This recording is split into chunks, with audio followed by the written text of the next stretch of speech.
All right. It's Monday night. Time to get things popping in the counselor's corner for another open court discussion. I'm your host, David Lorenzo Glover, aka the controversial counselor. Joining me is my awesome panel, Herb Lewis, the big bad wolf.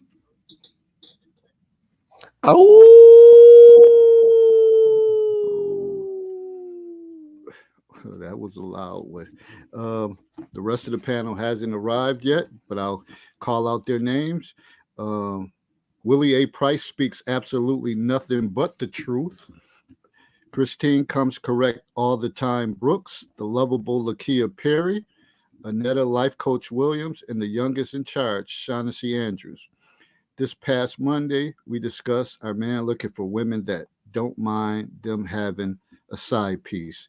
The panel stated that it happens and many women are emotionally detached and are focused on the agreed partnership and because women allow it. Okay, that was that. We also have two carryover topics to speak on, but we might as well lead off with this topic tonight. And of course, when I planned this topic, Kevin Samuels was still living, but recently, might have been Thursday. I think he passed away on Thursday, so that adds a different element to it. But we still were going to carry on with the conversation. May he rest in peace. This is not about talking, bringing up having conversation, while he's resting in peace, but it's just information. The man, he came on the scene and he pretty much he created somewhat of a legacy or stuff that people follow. He was a leader. People follow. They galvanized behind him. There were people who didn't like him, but that's a part of leadership. If you don't have controversy, you're not a leader. There's going to always be an element of controversy with leadership. So he did his job. He did it his way, and it's going to be a lot of feedback and a lot of things that people have to say regarding that. So one of the things is why is Kevin Samuels was so disliked by women and many men. Uh, KS has set the YouTube and the other social media platforms on fire for saying what many are afraid to say, but maybe think. We will go deeper with KS shortly. Now for the other talking points. 2. This is a carryover. Do men bear a disproportionate amount of blame for failed marriages? 3. If your significant other needs money, are you giving it, not giving it, or loaning it to them? And number 4, what makes a man date a woman for years and never marry her, but turns around and marries another woman after only knowing her for a short period of time? Yes, you got it, another banger. Please like and share our video, and please subscribe to the YouTube channel, The Controversial Counselor. And again, I know yesterday was Mother's Day. I hope all the mothers out there had a awesome day, enjoyed friends, families, loved ones, and just was able to shine and reflect on, being an awesome mother. So here we have it. Got a couple people I got to bring in, and we're going to get this show started.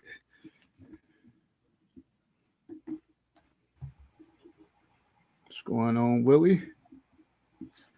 What's going on? Hey, forget all the more questions. Let's go to number 4.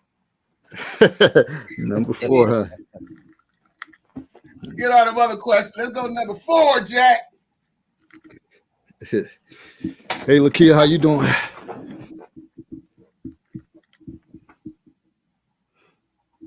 All right, so She's muted. She's give her a moment. She's at I did not expect you to bring me in right away. You see how hot of a mess I am looking because I am exhausted. It was after the time, so I brought you in. That's okay, thank you. Right. But I'm going to be muted for a second and finish this call, and then I'll be back and I'll give you all my juice, all the juicy details of my weekend of Mother's Day and today. All right. So, Herb, anything good, bad, and different that you got going on as we typically start off with housekeeping stuff? Nah, man. Yeah, just getting stuff around the house done now that the weather is actually kind of stabilized and is getting warm. I got to redo my entire garage roof. Some other home things I got going on, but it's another day up, another day down. All right. Willie, Simple. what's good? Well, May 14th will be the kickoff for my family fitness program, where we are inviting the entire community. And when I say the entire community, we're inviting all the kids, their parents, community workers, community organizations, the mayor, the senator, the whoever. Everybody in Niagara County is invited to Niagara Falls High School for 5 weeks of fitness and exercise and fruit and vegetables and all kind of healthcare information. It's all about combating obesity, childhood obesity, but we included the family because we figure if you work with the entire family and not just the kids, you'll get a better result. So that's where we are, and then I'm working on something coming up the next couple of weeks regarding a couple $1 million coming to Niagara Falls for the SNUG program, but we won't talk about that right now. All right, so got big things popping. I see. And that's sound like it's a good thing. And anytime you could, like you said, equate and put family together, that's the battle right there. Because there's no way that schools or can just do it on their own, or just any individual person. It has to be a collective bargaining unit to make it work, and that's the only way it's going to work. All right. So I know Anetta was just on here. She just popped out. But for me, I don't really have nothing going on other than just trying to get through the school year. I can't say, look forward to the summer coming because I still work. I'm a 12-month employee, so I do have lots of vacation in the summer. Take pretty much as I can, long as we all have coverage. But so I'm good. I like to be paid for 12 months. I don't like not having no money coming in. But even though they did start integrating that we could get our paychecks like stretched out so that people can start getting paid over the summer, but that just means your check is going to be less throughout when you do it that way. But I just rather have steady income coming in without taking away with a short paycheck throughout the year. So that's my mindset. So as a 12-month employee, how much vacation do you get, or how does that work for you? Well, I got tons and tons because it accumulated over the years. But just say, for example, typically we might work a week, then be off a week, work a week. So it ends up being maybe you have like pretty much like a month off, off in the summer, pretty much. And then once you get to the middle of August, that's when you have to have taken your vacation before then, because now school is ready to get in gear, and then teachers will be returning. So we try to get our time in at the end of June, July, and the first beginning of August. So it's cool. Okay. So it's just the counselors at 12 months, not the teachers, though, right? Well, I'm the department chair. Okay. This your system is echoing. Come in with all that damn noise. Is it me for real? Yeah. Yes, you. I'm a lot. What else do you have? What else do you have that's audio? I don't have anything on. I'm on my iPad because I didn't want to pump up my laptop. Oh, it ain't echoing now. Yeah, it is. See if you can turn the volume down on the iPad. That might be it. Miniature necklace, is that real gold? Everything about me is real.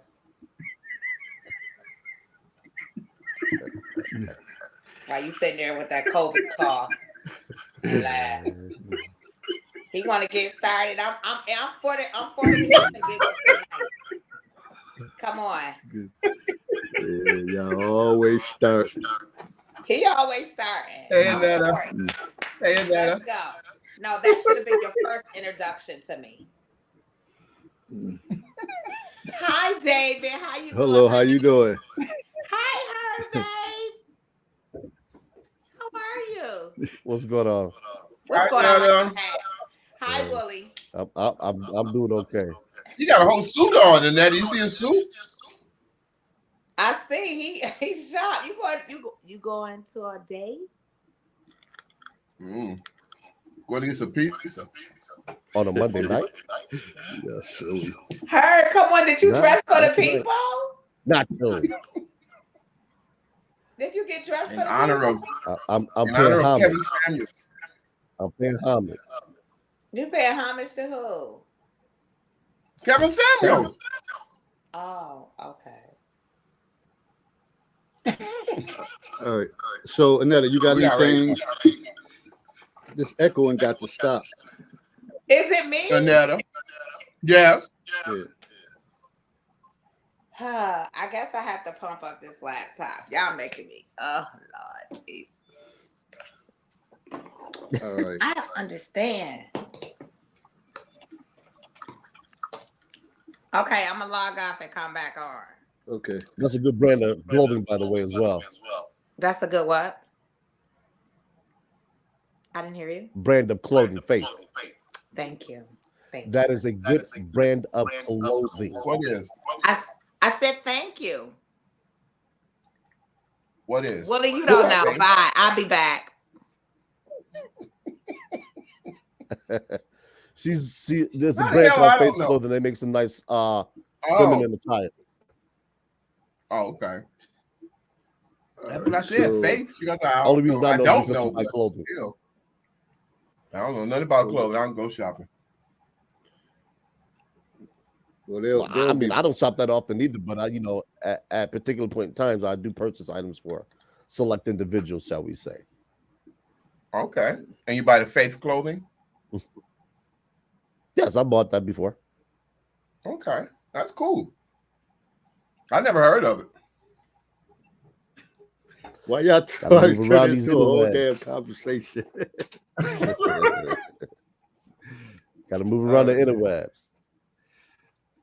We gonna get on what we're here for, and Let's once get they come busy. and talk, and maybe they'll add, something what's going on with them. But so, what's y'all take of this whole Kevin Samuels thing? And it's been a lot been going on, a lot of interviews I didn't see, watch, a lot of stuff circulating around. Well, I think it really shows how evil and miserable some people are in this world, that you would celebrate the death of someone, no matter what their views. I mean, unless they're a Hitler or somebody like that, where they're killing somebody or doing some travesty, for people to actually almost be dancing in the streets to celebrate his passing like that. It just shows you how miserable and how cruel this world has gotten over the years. And it's funny you say that, because I was just inboxing with somebody, and they was like, well, you assume people dancing in the streets. So I don't know if they're taking stuff literal, like people are actually dancing in the street, instead of understanding that's just a They figure. celebrating. Yeah, I know that some people are happy, They celebrating. Yeah. but it's For you to be crazy. celebrating or happy that someone passed away, that right there just shows a light on you. Shows how your life is, how miserable your Am I life echoing now? So far, so good. Can you get that bright light out my eyes? Hey, girl, I'm here. Can you get that bright light out my eyes, please? Happy Mother's Day. Belated Mother's Day to you. Yes. Y'all kind I of feel like I'm in a delayed, doggone or yeah. interrogation room somewhere. Why is he always starting that? Why? Why? What's the purpose? Cause she got That's that bright light. that's his form of Go put on reflection. Give me that sunglasses light. then. Go put on We some can't see you. sunglasses. We can't see your beautiful face, Annetta, because you got that bright light behind you. Don't try to switch it up now. You gotta move it to the side. We can't hear you. We can't hear you. All that. We see your lips moving, but we don't hear nothing. Well, no, stay like that. Go ahead. Okay, all right. Enough of that shit. Enough. Right. Okay, please. Enough. Please. We can't hear you, Annetta. Please. So I'm reading Doug Ruffin. Shout out to Doug. Thanks for joining us. He said that 911 call was hard to listen to. Yeah, it was. I listened to it and I was like, wow. I didn't listen. I was. Yeah, that was tough. Like, But know, why is Nah, people going to listen to I the didn't. 911 call? Why do we have to?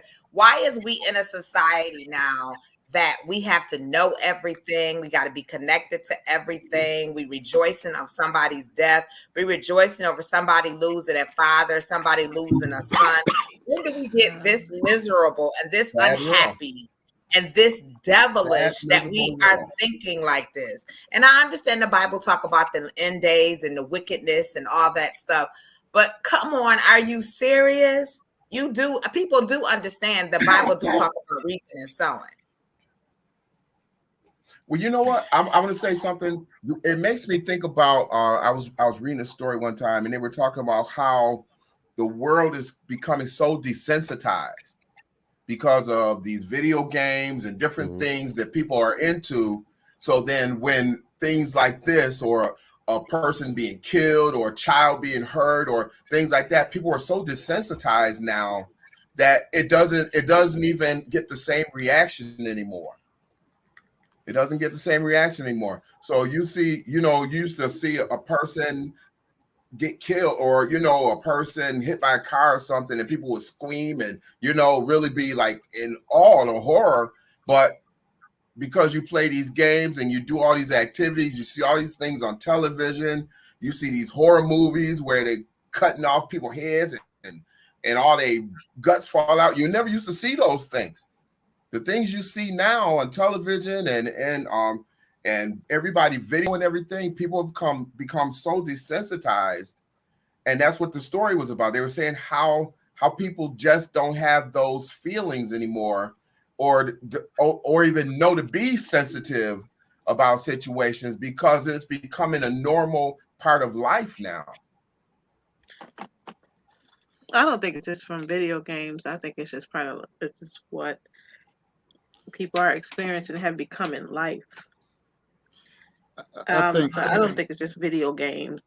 I think it's I just, don't think it's just video games. or horror movies, or I think it's, and I'm not saying that they can't contribute, because I'm gonna say that I'll share this. It might be onto something. The reason why I'm gonna backtrack on that, because there was a movie that Regina King she played and got accolades for. She played a mother that lost a son. And in my spirit would not let me watch that movie. And it was, and what I was perceiving is that some things you don't need to feed your spirit. You don't need to some things you just don't need to, like and that I just said, why do we feel like we have to always hear something or see something, or we don't? Some things is not good and healthy for us. So I never watched it. And sad, she lost her son. Yeah. And I believe it was something that was in that movie that somehow connects to the universe, if you might want to say, like, this life that caused that to become. And as I said before, it's like either you're going to reap what you sow, good or bad. If you sow bad, you're going to get bad. You reap bad, you know what I mean? You sow good, you reap good. So yeah, I agree. There's some things that you should not. And I tell my kids all the time with scary movies too, I'm like, y'all not gonna bring them spirits in my house. I know y'all want to talk about spiritual stuff, but I don't care what y'all say, it's real. You can bring, and I'm like, I'm not gonna bring that junk in my home, because there are negative energy out there that does try to take people out and try to cause us to, not think clear we'll see. and not be in tune. I'm one to look at it as, I think we always talk about the home, the community, the neighborhood. I just think the transient population where people constantly move in and all that stuff, that we're not connected in our neighborhoods and not speaking, and it's not how it used to be where everybody had each other's back. Nowadays you can live somewhere for years and like I don't even know who that person was, or something could happen to them. Like I knew they lived there for a while, for years, but I didn't know who they was. We never spoke, we never talked. But we didn't grow up like that. Everybody knew everybody. You knew their mother, their father, their names, uncles and aunts, cousins that would come over. Everybody was connected, and I don't think we have that connection any longer. So it's like I said, people, the transient population, people constantly moving, whether that's being evicted, poverty type stuff that they just kind of keep moving from place to place. But barely seldom do you have a neighborhood where there's people that's been there for years, unless it's somewhere that's a bunch of homeowners. Yeah, and I think to that, it speaks to the psychology of the human condition. Is just like you said, Dave. You have a lot of people who aren't, for whatever reason, they're not putting down roots anymore. Because I know when I first moved out of my mother's house at the age of 27, and I moved in with my boy, one of the first things that I did was found out who my neighbors were. I wanted to know who I was living next to. We got cut off. And that reminds me, that makes me think about when I was doing landlords, when I was working with rental properties. And how you talking about the transients. One of the things I used to do in my programs, and my programs, I would tell people, I said, it's called trash with cash. If you went to an apartment to see where a person was living, or if they were trying to move into your apartment and you saw them coming with garbage bags and things like that, moving their clothes, you already know they're not staying long. You already know you're going to be evicting them. You go to their house and you see garbage bags on the floor with clothes on them. They don't have any dressers, a bunch of clothes in the closet on the floor. All those kind of things are signs of transiency. And so it becomes, and a lot of that comes from the upbringing, because the parents probably been evicted times. I'm giving my opinion from being a landlord. Whether you disagree or not, I'm telling you what I've experienced, what I've seen. And that has been the case, where most of those people who I ran into like that were people who their family, mother and whoever else they live with, they seen that type of thing where they don't pay their rent and they move from place to place, and they don't have suitcases and things like that, or dressers and things like that. They get those plastic storages and all those kind of things. And that's what they kept their clothes in. So that way, when the eviction papers came, they could pick up those totes and they could move them a lot faster than they could trying to take dressers and all that other stuff. And I've had 20 properties, and I've dealt with real estate for over 20 years. And those are the things that I ran into. And those are the things I saw with families. And normally those people who were doing that, it wasn't something they just started doing themselves. It was something they saw because they had to pick up with mama and move because she didn't pay the rent, or she wasn't doing what she was supposed to be doing, or daddy, or whoever the case they were living with. But it becomes like a revolving door for them. And so we call it trash with cash, because they have rent money and they say, I got the rent for security. And the reason why they got the rent and security, because they never paid the landlord. But they come in there and they have that rent and security. And if you got a landlord that's been vacant for 3-4 months, then of course that landlord is desperate to get that apartment filled. And if he's desperate enough, he'll take that first month in security and won't get another dime. All right, hold on. We have somebody else join us. I don't know. Tamara. Oh, who's that? Oh, I don't know what's going on with that. What is that? Tamara. Is that a grocery store? I don't know. Anyways, Anetta, you said you disagree with it. I want you to say why you disagree with it, but then we want to get into some of this Kevin Samuels talk. Oh no, we can get into the Kevin Samuel talk. I'm not gonna rebuttal anything at this point. All right. So when you look at Herb, I know you're more qualified to speak on him because I never heard of him until you used to mention him, and you used to mention him often, and I'd like, excuse my language, who the fuck is Kevin Samuels? And you was like, look him up. Finally I heard some clips and stuff like that, and then I was like, wow, like this guy, he's raw. But sometimes I understand the rawness, not to the point of, devaluing someone or putting them down, but sometimes people have to be hit on their head to understand. So sometimes you got to come with a different approach. So I was like, interesting. But, a lot of stuff, he said a lot of factual stuff, and a lot of people disagree with his deliverance. There's a lot to unpack with I'm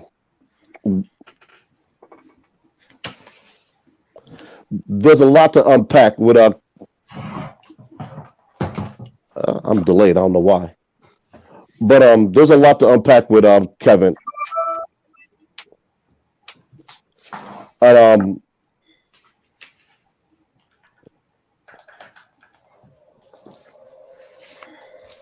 we can hear you. No, I got feedback. I'm trying to get rid of one screen and talk on the other, so I'm not hearing the feedback. Okay, there's a lot to unpack with Kevin, and a lot of people they don't understand that Kevin was brought in to the space to help what has been termed as educated lames. Educated lames were brothers who were well educated, well to do, but they didn't have that street swagger that attracted women to them. That was his primary mission in what we call the Black Manosphere. Now, the Black Manosphere is a collection of black men, of varying ages, of various stripes, of various job sets, who are done with the status quo. And the status quo is being black culture, being a gunocracy. We're speaking out about it. We are steadfast in our demands, in our desires, and our wishes to not only be treated equitably by black women, but by this country in general. There are very few metrics on the positive side that black men are proud of. Our image is not one of them. And Kevin Samuels was steadfast in looking good, smelling good, being the best version of yourself. And there was a lot of brothers who gave him pushback on that because they were raised in what he would consider a substandard way. Now, that doesn't mean it was bad. That just means the standard wasn't a quality standard to bring that man into the manhood that he needed to be to succeed in not only the climate here, but the global working climate. Because if we look now, it's no longer just the jobs that you can get here. We're in a global economy. So if you can't compete here, you can forget about competing on the world stage. And we hear this talk consistently about six-figure men this, when that is few and far between in terms of men who earn that type of money. It just isn't. So you have men like myself who make about between $35,000 and $40,000, who's just passed over. Me personally, it doesn't offend me because I understand my value, my worth. I don't determine my worth nor my value by the income that I make, because I can get out here and do the same thing that a lot of these other people do and do some things that these other people would never do. You have men who are worth. Can I say something? Because I'm very curious, and because I'm very curious, I went to watch some of Kevin Samuels' videos. And I mean, I watched them for like about 4 or 5 hours because I just wanted to see where all this anger, because I still didn't understand it. So this is what I'll say. I didn't have a problem with probably 85% of the stuff he said because I believed 85% of it. The 15% I had an issue with is the way he addressed people. He was disrespectful. His tone was disrespectful. He was very demeaning and very belittling. That's what I didn't like. So when you sit here and say Kevin Samuels was about the better you, I know personally a video I watched where he assassinated and humiliated a man who made $30,000 to $40,000 a year and told him that you're not qualified for no woman to want you. You can't take care of a house. You can't maintain a bill. You can't take care of her. You can't take care of yourself on $30,000 or $40,000 a year. So far as I'm concerned, brother, get your money up, get your money together, and then you go out there and date. But right now, you shouldn't be available to nobody. I seen the video and I was like, dang. But here's the rub, Anetta. Hold on. No. Here's the rub, Anetta. Here's the rub. I see him selling women, huh? I said, but here's the rub, Anetta. You yourself. He's telling a woman that made $80,000 that, oh, you ain't making enough and this and this and that. And you're not going to make no more than this and this. And I'm like, yo, she making more than the brother you just assassinated. And see, this is the rub. But women are not. Hold on, Willie. Man with the hold on, Willie. Says she wanted, because normally what he'll do is he'll take whatever your income is, ask you, seem like it. What kind of man are you looking for? How much does he have to make? And do you want to work after you get married? And do you want to have children? He'll go down a whole agenda. Correct. Based on what her responses are, that's probably what he was responding to, is that absolutely 80,000 that you make is not going to bring the man into your life that's going to be able to allow you to not work and have children and sit at home, because that's not the lifestyle that you bring to the table. And a $40,000 man ain't gonna bring nothing to the table. And it doesn't. But it's true though. But that's true. Because Willie, in actuality, if you make $40,000 a year, you only technically make about 26. 20 something, right? That depends. That depends on a number of different factors. That man should not be out dating and trying to create a family. $26,000. Do you really I don't agree with that. I'm sorry. I don't agree with that. I don't agree with that. I don't. Hold on. Before y'all go on, let's get the good doctor to say something. Hey, doctor. What's going on, everyone? Hey, what's going on, Doc? What's up? Hey, I just want to say what? He don't even know what he said. Said the DOC. Yeah. Yeah. I just. DOC? He wasn't talking to me. He heard what I said. He didn't.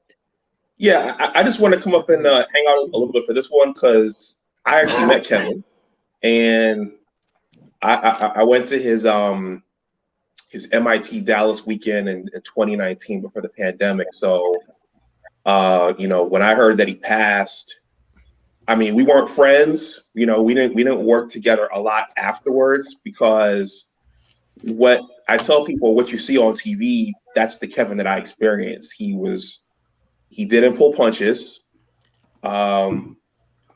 He told you like it was.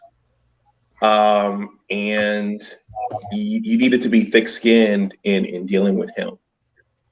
But yet still, having met him, I remember shaking his hand. I remember, going to that event. Yeah, I felt some kind of sadness when I heard that he passed away. I don't know if any of you guys heard the night before. I just heard it today. But in terms of what Anetta was just talking about, that was his show. I mean, and when you think about it realistically, what's wrong with that? If a man's only making $30,000 some odd,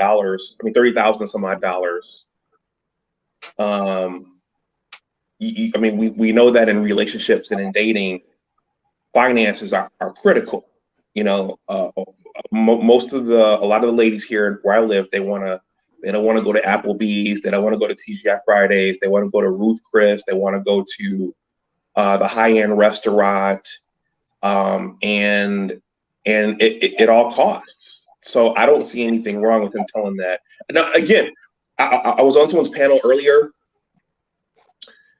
A lot of the clips of him were taken out of context. So Absolutely, they were. They would show these little itty bitty pieces of him, and if you don't hear the entire show, if you don't hear the entire premise, That's right. all you have to go on is that little piece. And a lot of people were deceived that way. And when you watch that show, you had to be able to detach the emotion from it and ask yourself, okay, what's being discussed? What's being said?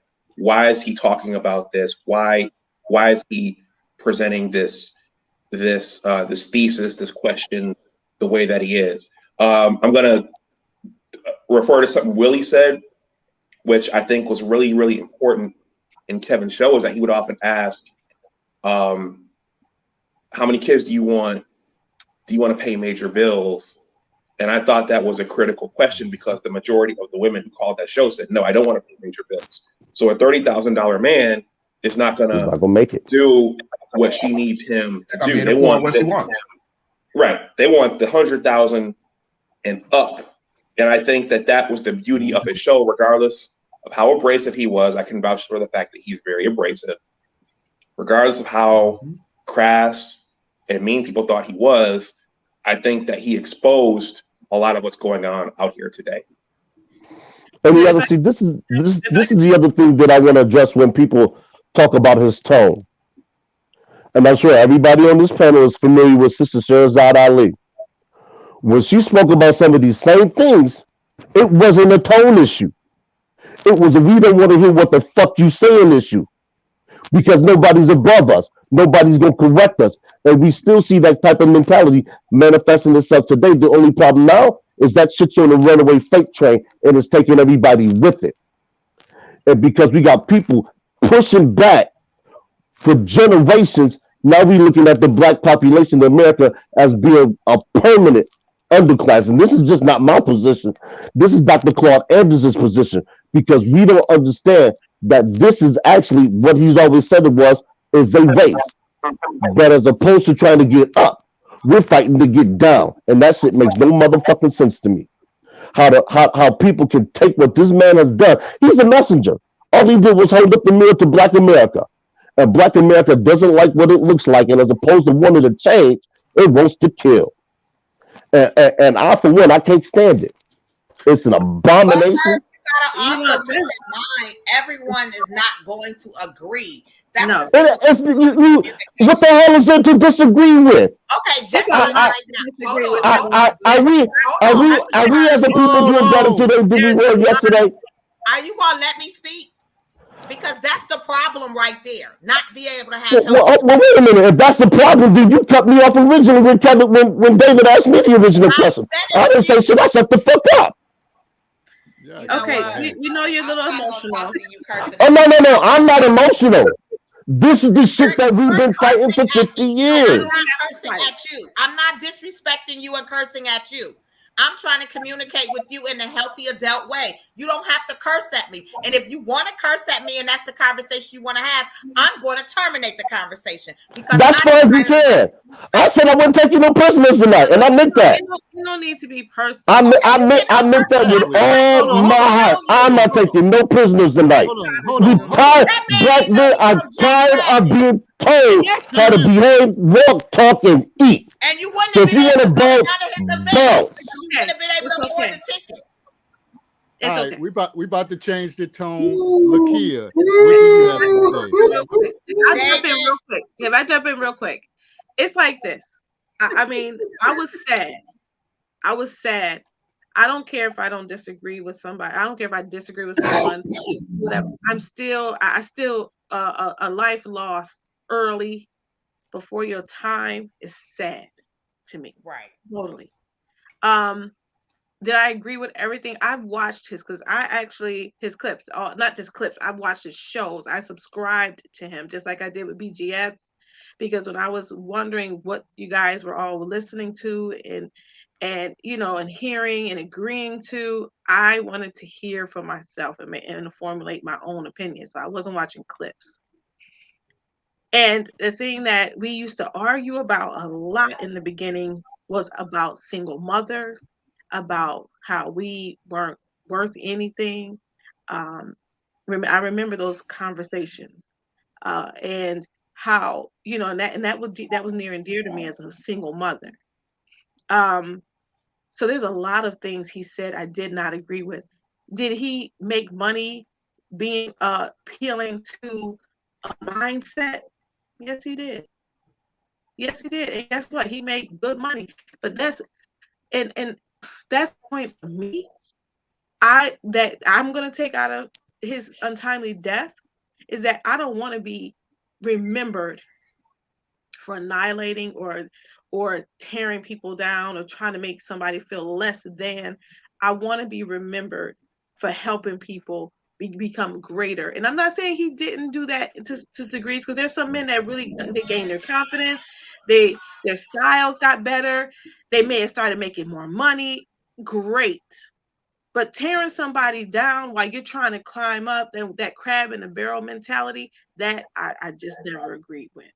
You don't tear women down, or like somebody making 30,000. Okay, if a guy was making 30,000 and I'm making 100,000, that's 130,000. We can live comfortable. Okay. That's not the way most of the women that called in looked at it. Let me finish, please. Thank you.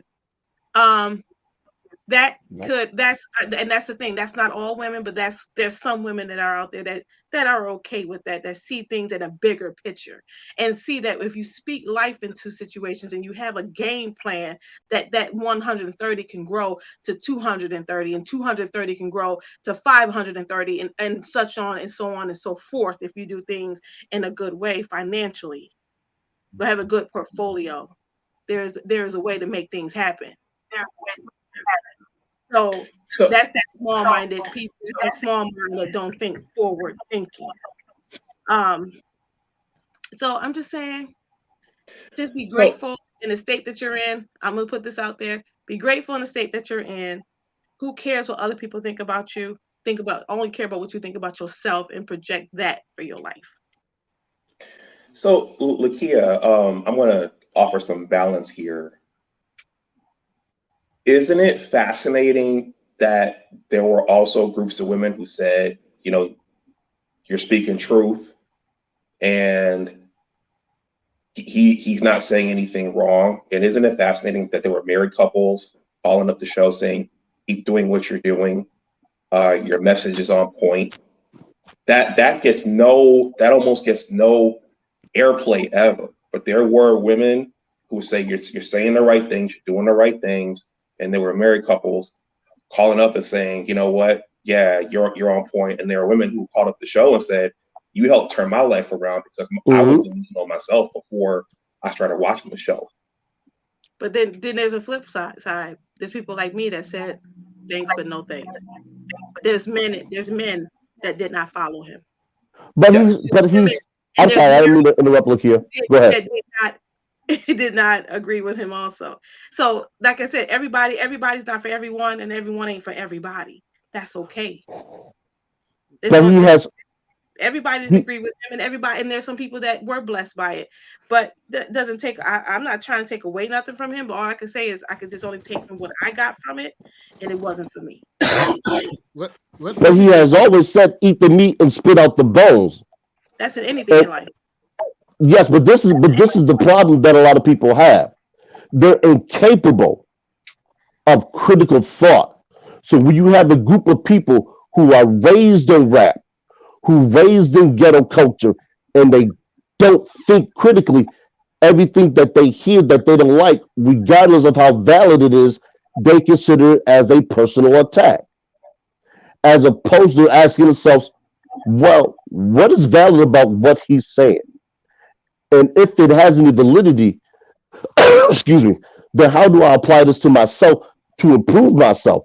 Because me sitting here in the manner that I am, nothing he ever said offended me. And I'm one of the working class people in America. And he said, since when has average ever been a bad thing?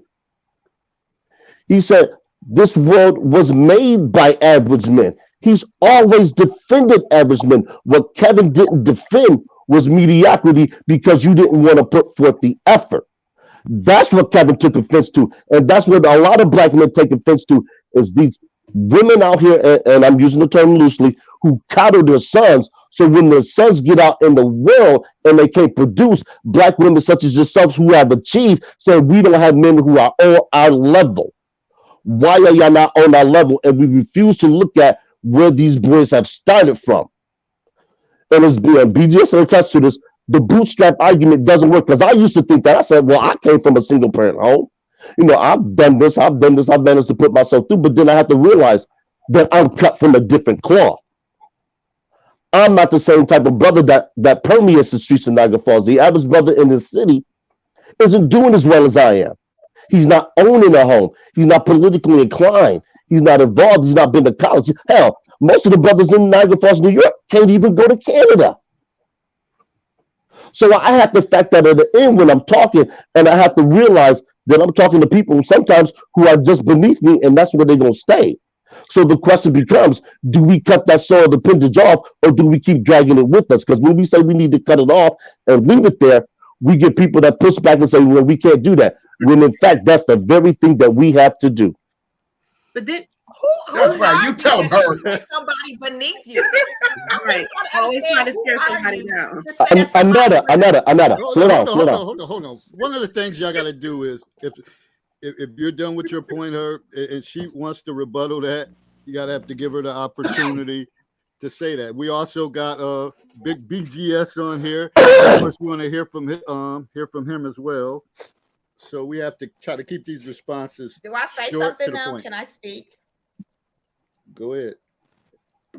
Okay, let me say this. Half of these men, okay, some of these men that claim to follow Kevin, some of them wasn't even on his equation line, okay? Then they want to sit here and hold on to something and run. Kevin said this, Kevin said that. First of all, don't no woman want no man that's repeating what another man say. Have your own back. Have your own version of what you think. Stop trying to run Kevin said because Kevin said no. What do you think? What are you saying? Hold on, Willie. What I find highly ironic about that statement is that you told the Bible. Okay. I'm just gonna leave that at that. I'm gonna leave that at that. Our version and our thought in life. We all learn And from you sit different here, sources. but you the We same all- person gonna say somebody beneath you and you only make max 40,000 a year. How you gonna say that? Because there are people mentally that are beneath me. And if you don't like that, that's your problem, not mine. I appreciate this show tonight. I think I probably need to be a spectator tonight and not be on the panel because my mouth is gonna say something that I cannot come back with. We can have a conversation with these Don't gentlemen leave about Netta. this. We can. You know why? Don't Because leave Why? Netta. one is that we're Can't run we're from it. human It's gonna beings. happen. Everyone is not going to agree, and that's okay, people. We don't have to always agree, but we got to give each other respect. And we But should. Lakia, you meet tonight. You meet tonight. You know, I I'm- can win, but today I'm being mindful of the fact that this man was dear to these men, and I'm respecting that. He was dear to y'all. I get it, and I was sad because I wouldn't want anyone. I don't care who it is, even my worst enemy. I don't pray no bad on even my worst enemy. So I respect where you are and how your feelings and how you feel about what he brought to your life because it was important. And it blessed you in different ways. And it blessed my daughter watched it. It blessed her in some ways. We've had great conversation about it. So I'm not saying that he was a total horrible person. It's just some things that I did not agree with. The thing is what I don't get, and this is something that you guys don't understand, okay? You think everybody thinks because Kevin actually rose to the point where he was, and before he actually took off, me and him actually talked about it because of COVID, because of the conditions. I said they're going to come to you because black, especially black women, because they're going to have to, and they're going to have to start where they're not going to start with the regular guy. They're going to start at the guy that can most take care of them, and those are the case you guys that you already have. So the thing is, what Kevin says, because you're saying, why do we repeat what Kevin says? Thing is, what Kevin is saying is something that all of us says, including Dr. Dunbar, including Herbert, have said over the past 15 years. So Kevin is the amalgamation of all the stuff that we have gathered together. And what Kevin has really did was just filter what we have already said. So a lot of stuff that Kevin says doesn't actually come directly from Kevin or Kevin's mind. It's stuff that we have all come together and stuff that Kevin has learned. Like 4 things that the 4 principles that Kevin actually stood on is the stuff that I actually taught in my Beats Just for Women. So I know exactly what he says, where the stuff actually comes from. So there's nothing that Kevin actually said, and Herbert can vouch for this because Herbert's been there with us for quite a while. Herbert can tell you on my when we used to call my Coliseums, my Saturday night hangouts. Okay. Mm-hmm. Okay, when we first brought Kevin in 2016, okay, a lot of this stuff that you hear that you think is original to you, but thing is, it's old to us. And a lot of this stuff formulated, it didn't just come from me, came from a whole bunch of different guys. So what Kevin does is actually filter this stuff, right? Like the famous what he used to use a famous thing called sign language, right? Okay, that's mine. Okay, that's mine. Me and Yana Van Zandt came up with that in 2007. Shame, guilt, and need to be right. Exactly what's wrong with black women, okay? And Yana Van Zandt to this day still uses it in her work. That's like when Yana Van Zandt doesn't want to talk to the father, she wants to talk to the mother because that's where it's passed down from. So a lot of the stuff that Kevin says about style, about class, okay? About class, about high value man is a class, okay? It's a class of men. Okay, it's the high value men that he talks about, and the Dr. Dunbar can actually testify because he's one of those guys, right? He's one of those what I call diamonds in the rough, right? Educated, make a lot of money, just wasn't polished. Okay, Kevin is the style guy, was actually there to polish these guys and turn them what Sergeant Willie Peake called educated lambs into high value men. So that's where the Cacher guys came from. But these guys were that you're talking about, or that he represented, because he used to talk about it. Because when I first brought Kevin on, there was a big split between the so-called working class, the street guys, versus the so-called educated guys, the guys that made under 50, and the guys made over $80,000 a year. Mm-hmm. And there was a big split. Okay, there was a big war for like the first year. So, and Kevin used to bother Kevin because he wanted to bring he wanted to actually be affected to the whole manosphere, but it's not because manosphere has different groups, just like there's different classes, 5 classes in the regular society, there's 5 classes in the black community, okay? And he only represented the top 2. And he used to come to me, he said, hey man, I'm getting all this flack from these guys, you guys aren't listening, I said, hey man, you're here to represent maybe at best 10% of guys. So let me ask you this. So when did he convert to like with the women, or women just start calling in on the show, or no? Okay, he did that maybe like 2.5 years ago because weren't you part of the mix? Were you part of the mix, Dr. Dunbar? No, I wasn't.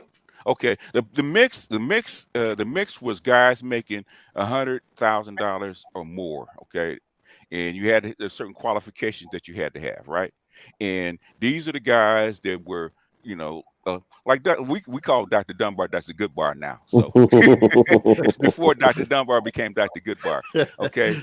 These are the guys, what I used to call the diamonds in the rough, right? These are the guys that used to be called the educated lambs. And these are the guys that Kevin kind of, Kevin was rough. Now he kind of took through this process to polish them up. Okay. And once they were polished up, he said, okay, now we're ready. We're the best version of ourselves. We're making the money. We're working the hours. We're styling. We're going out, blah, blah, blah. In other words, we have improved ourselves. The thing is, so where are our equals? Okay. We're looking for women that are our equals, or that we can marry, that we can date, marry, and have mates. Okay. And he said, okay, they said, well, we're not finding them. So he said, okay, let me go look. He looked, he said, well, I can't find them either. So he said, let me start talking to the ladies instead. And said, okay, I got these guys, and these are the guys that you want, or that you say that you want. And these are the qualifications that you need to do to meet these guys and be That's what we need qualified to for get these 'em. guys. And that's where it That's started. right. Mm-hmm. I want to add that shortly after MIT Dallas, I do remember him making an announcement that he was going to focus on relationships Yes. going forward. He did make that announcement. Yeah, because that was the next evolution. Once to get the guys polished up, because the guys really wanted to have families, have wives, have relationships, right? And a lot of these guys, and he used to tell me he had to take a lot of classes, a lot of psych classes, talk to a lot of shrinks because he really needed to understand these guys. Relationship class. Relationship classes. So he went through the counseling, he went through the classes, he talked to counselors and psychiatrists because he said I really need to understand these guys. So, and this was like 4 years ago because we had some long talks, and once he understood them and once he found a method of actually bringing these guys along, then once the guys got polished and said, "Oh, we're going out, we're seeing women, but we're not seeing women that are qualified to be our wives." And so he said, "Well, now I need to do what? Talk to the women. What I did for the men, I need to do for the women now." And see, I think a lot of people don't realize how heavy a burden this was for Kevin. And it's just like BGS said. This was I remember just sitting up watching some of the live streams, and I'm thinking he has the patience of a saint. And that's one of the reasons why Obsidian calls him Saint Kevin, because some of the women that he talked to, I was just incredulous at the things that they were saying, and it was almost like it was an out-of-body experience. Yeah. And it didn't resonate with them. And I'm just thinking, how could you be so obtuse? Because you know what? If you know the difference between white people and black people, right? White people know where their class is. Okay, Yes. They know a trailer park, they know working class, they know middle management, they know upper class, they know rich, right? And most times those lines don't cross, right? Mm-hmm. Because this is why I had the Octane book. This is why Rom said I need to write this book, right? Yeah. Those lines don't really cross, right? In white, you really pretty much know you ain't gonna see too many corporate guys going to the trailer park to find dates, right? Okay, not gonna really find that much. And at least when I was going to white areas and going to white schools, I didn't see the trailer park kids mixed with the working class and upper class white kids. Okay, but in the black community, we have what I call class compression, right? Okay, where especially for guys, right? Black men, rich guys and middle class guys and corporate guys all go to the same barbershop or go to the same ball games. They might go to the same picnic and sometimes they might belong to the same families. Okay, Mm-hmm. Black people are not as class conscious as other groups are. Okay, so and so you get women. You get women that are working class and sometimes slightly below working class think that because they're black and he's black, I qualify for a guy with a master's degree that's an engineer that makes $200,000 a year, because they think I'm black, he's black, and like Officer Charles says, sometimes black men have a low dating standard. So engineer that's living in the suburbs someplace will creep over to the projects to get a girlfriend. Go ahead. What's your question? Yep. I don't get how Herb. I'm sorry, you calling somebody obtuse. That kind of that touched me a little bit because why does it bother you? It bothers me for the fact that there's a lot of things Kevin said that was very obtuse. Like I don't what? care how educated that man came Like off what? to be. The way he disrespected some women on there, I did not agree. I watched it. It was sometimes he was not a saint, bro. He caught attitude and hung up. Look here for one moment. Hold on. No, 1 you gotta let moment. her Just finish. I'm aware of that. I just want to say something real quick. And I'm going to continue with that. Thank you. He disrespected a lot of women on that show. He would get an attitude, cuss him out, just like you was trying to act with Annetta, and then hang up on them where they couldn't even, and with that they could not even defend or even continue or finish their thoughts. As Okay, if they wasn't a human being. As if they were beneath him. let me ask Let you a me question. finish, please. No, Let me no, you interrupted please me. talk a Hold lot. on a You second. know, I did not interrupt you. I stopped till you were finished. for your question. I want to ask you a But you question. asked me, so since that I you asked have you your space, can I please. ask you a question for a minute? Oh, go ahead. Okay. Because I did stop and took your question. I want to You ask you a did, so let question. me finish. I'm No, just saying. I want to ask you. I My wanted to make a question is point. this: he Okay, did a lot of disrespectful things. that's not a question. And I'm saying to her, and that I don't. You gave me the table, and let But me take it. Lakia, There's no this is Lakia. As I was this is saying, what you're failing to realize. ever talk about somebody like that being, oh, he's a saint. You don't, dude. You obtuse with that comment.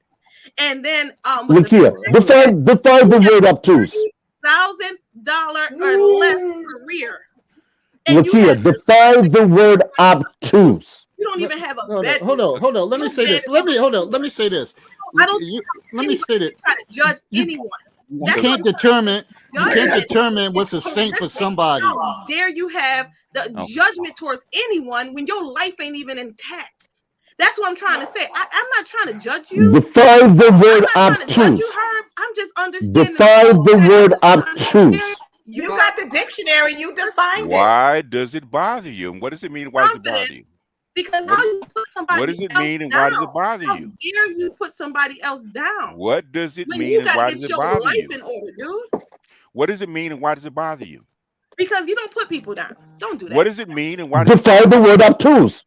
She just put said people down. why it bothers her. it Because means- I said define. I didn't say why about the define. Got it. Define it for Don't her. let me just Yeah. put it out. What does it I mean, mean, Herb? What does it mean? Have you seen her? Define. We know Obtuse means but slow to comprehend. in other words, it means mean, that what you're not again? under comprehension. Obtuse means slow but to comprehend. Yeah. In other words, you don't understand. I'm saying you're obtuse. You don't comprehend what came out of your mouth.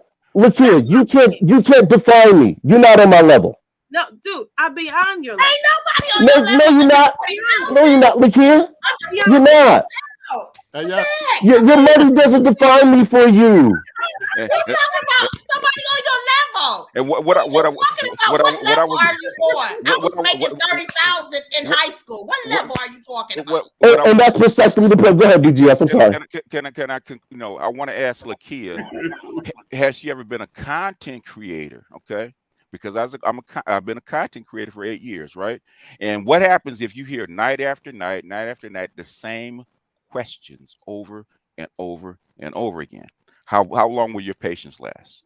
And if somebody's going to have an attitude with you for asking a question that you have repeated over and over and over again, first because what's Kevin's first rule? You be nice to me, I'll be nice to you. I'll be nice to you. Doesn't matter. He was rude Why? a lot of times. Why? Dude. Why I does it think matter? I didn't watch him. I Why think does I it just- why does it not matter? Why does it not matter? And show Why does it not these matter? women, No, some hold of on the a second, women, Lakia, I will Lakia, say Yeah, I that. realize y'all, two of y'all Lakia, talking why at the does it same not matter? time. Why because does it he was not matter? very disrespectful off the Lakia, rip. you didn't answer my question. I Why does it am. not I'm matter? answering you. Do you No, hear you the words didn't. that's coming out of my mouth? No, I just am. But said you're not. to Yeah, you- but you're not I answering just my said to question. you because he was very rude off the rip a lot of times before the woman. He was so aggravated by her answer, and she didn't even come with attitude. She was just answering with her own knowledge and understanding, and he would get frustrated because she felt that way. I would feel like I get people coach. I'm doing a coaching program right now. Okay. I'm in a coaching program. Uh-huh. I get when you want to cause agitation, but when it got to the point where he just got so agitated, he would just hang up on them. So don't tell me that somebody that was trying to coach women actually he had no patience whatsoever. Don't tell me that, oh well, when you get aggravated, yeah, I'll get aggravated, but you see I'm still here on here with you. He had a lot more patience than I would have because I would have told them the exact truth. And I'm still going to listen, and I'm still going to have conversations because I have patience. This is what real patience is, not that false ideation. You're not showing it. You're not showing it. This is not. No, I'm answering your question. Thank you, Carlos. Thank you, Carlos Muhammad. Thank you very much. Will somebody just be honest and say that he was rude? He could I'm not belittling the man. I'm not saying I don't agree with some of the things he said. I agree with some of the things he said. but you're not gonna sit here and say, I've watched over 10 videos. I've watched these live shows where some of the ladies I got on there, I felt bad they was ladies. I'm like, really, honey? You that naive and that dumb that you're gonna let somebody talk to you that way? First of all, it's the many times didn't no woman get on there like the angry black woman. They got on there like bimbos. So, Kevin, what do you think I should do? Right. You think I should? First of all, I think you should just be quiet, sit down. So y'all not gonna sit here and modern woman, never rude or disrespectful. Her did the same thing. I ain't never cussed at nobody on this show. And the mere fact that you can sit here and disrespect me and cuss at me, and you think I'm going to respect you, you gone. You lost it. I'm not respecting you, and you've lost respect. You've lost respect. Because if you can curse at me and I don't disrespect you and belittle you, I say it on every time I get on this show. I don't emasculate men. I don't disrespect men. But if you gonna disrespect me, brother, I got 7 brothers. I know how to give it back to you. Newsflash, you can't disrespect me. That's just not possible. It ain't human. It's not humanly possible for you to disrespect me. Like I keep telling y'all, you're not on my level to disrespect me. Did he force them to click the link? Who is that? Did he force them to click the link at all? Or did they click the link voluntarily? Who are you? We voluntarily clicked the link. And Yeah, that's okay. what's your name, bro? This is KP from KC, BGS. Okay. Hey, KP how from you KC. doing? How you doing? I mean, KP from KC? I find it interesting, guys, that black men have went years and years the way that black women talk to them, and now we want to moderate one man's tone and how he speaks to women. It's very funny to me. That's how we weren't doing though. It's very funny. No, because that's basically what it is. It's because of this fact. Black women has not had men around them long enough to tolerate them, to even be able to check their behaviors.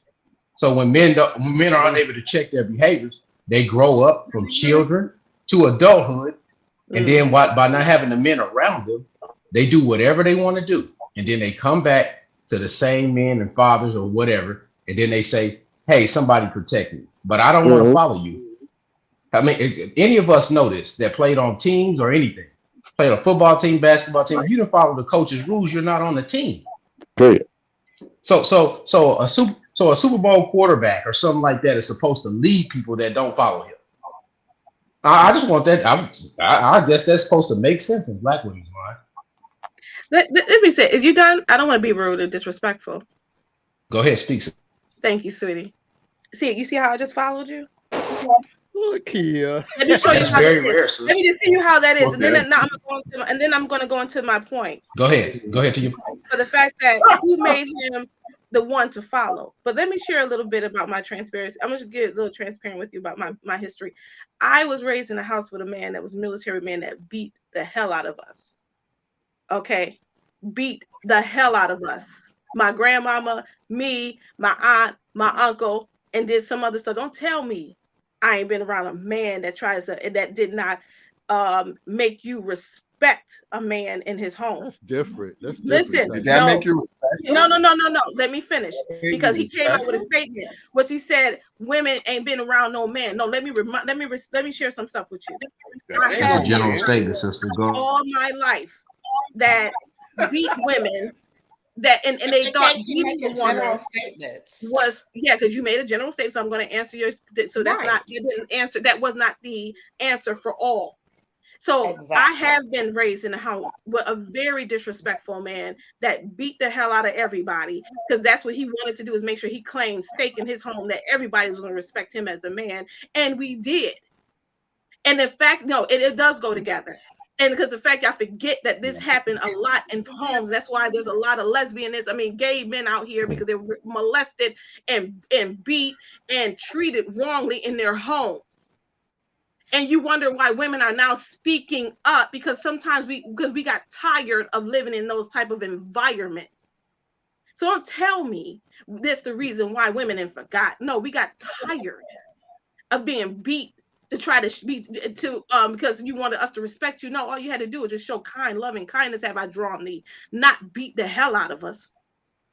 So don't tell me that's what the problem is here. The problem is that loving kindness have I drawn thee. And I'm not saying that there's sometimes, I'm going back to you, Herb, that sometimes you do have to cut some people off in your life that are not bringing good to your life. I get that, but I don't still make them feel like, I don't still want them to feel like they're beneath me. I just feel they're not able to help me get to where I need to go and stay in life. Because Why can't somebody do that then? that space. But all I'm saying here is Hold on. Why cannot somebody help you then? What are you saying? I'm sorry. Why can someone not help you? Because they're not in a place mentally, in a mindset where a person where there's levels of growth. You know that there's ages, like a baby can't help a toddler because a baby probably can't walk yet. So by definition, that is beneath. Help the toddler. It's beneath. It's the development stage. But no, that there's a way that it does not have to be demeaning. There's not that they're beneath me. So let me get this right. Not the same place where I am going, where I am, but doesn't mean they can't get there too. It's not about whether somebody can get to a place. It's about where you are now. And if an individual can't help me because they're not where I am and they can't give me what I need, then they're beneath me. I don't care who that offends. I don't care who that rubs the wrong way. This is why I don't have too many people in my inner circle, because a lot of people just can't deal with my raw essence. And for that, I am not going to apologize. That's just the way it is. Let me ask her something for a second, right? Because this is something that's bothering me. Something that me and Crystal and Karazin had, and a few other female femininity dating coaches actually said. Okay, that there's certain styles. Are they married? I just want to know, are they married? Crystal and Karazin was married. She just got divorced after like 25 years of being married to a white man out of that. And there's the other two are married. The other three are married. Okay. Go ahead. Okay. Is that acceptable to you? It's okay. Is it acceptable to you? It's all right. It's all right. Sure. I want to check. I want to see if my boxes are checked before I go on. Is it okay? You know how we gotta do. Okay. In other words, we had this debate because the style that you're talking about, that they've been coached. Yana Van Zandt, I'm trying to remember the chick's name. Crystal Karazin, April Mason, who's not married, but I didn't have the debate. I didn't have a debate with her. There's a couple of others. I like Ayana. Rebecca Lynn Pope. Yana. I know what happened with Yana. The thing is, they did that. I did that nice stuff, and Yana started with the nice stuff. Remember, you know how rough Yana got as it went on, because there's a certain, especially for black women, there's a certain way you have to talk to them, right? And you have to get their attention. So that all that nice and baby and encourage and stuff like that, those dating coaches wind up leaving, right? Because I remember me and Dr. Dunbar had this discussion, right? Every coach is not right for everybody, okay? And I was actually in Los Angeles. There's this big dune by the beach, right? That pro athletes actually work out in, right?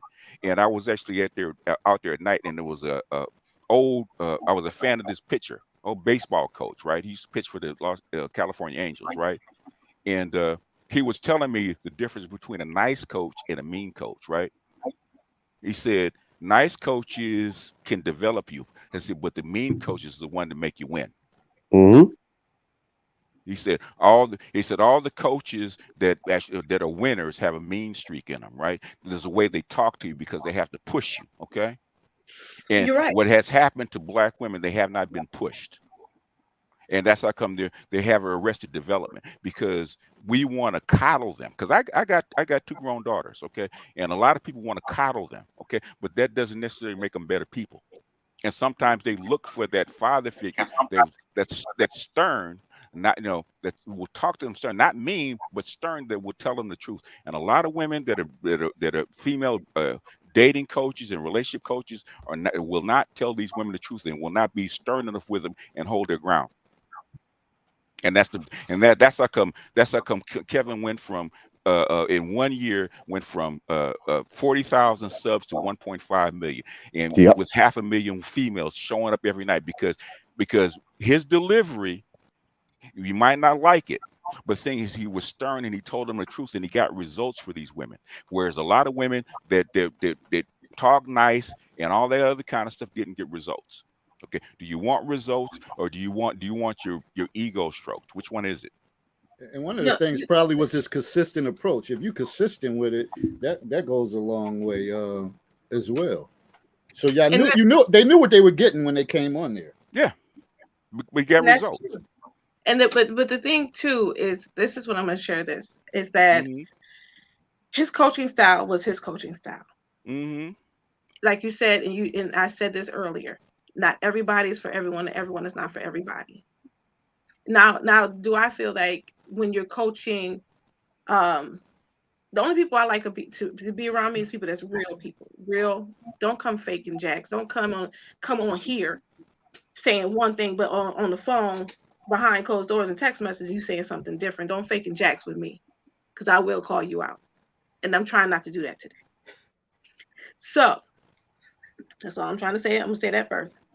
Secondly, I don't know who that's aimed at, but it ain't me. Hey, no, not you. We ain't talking about. So that's the thing. Somebody Where better watch out.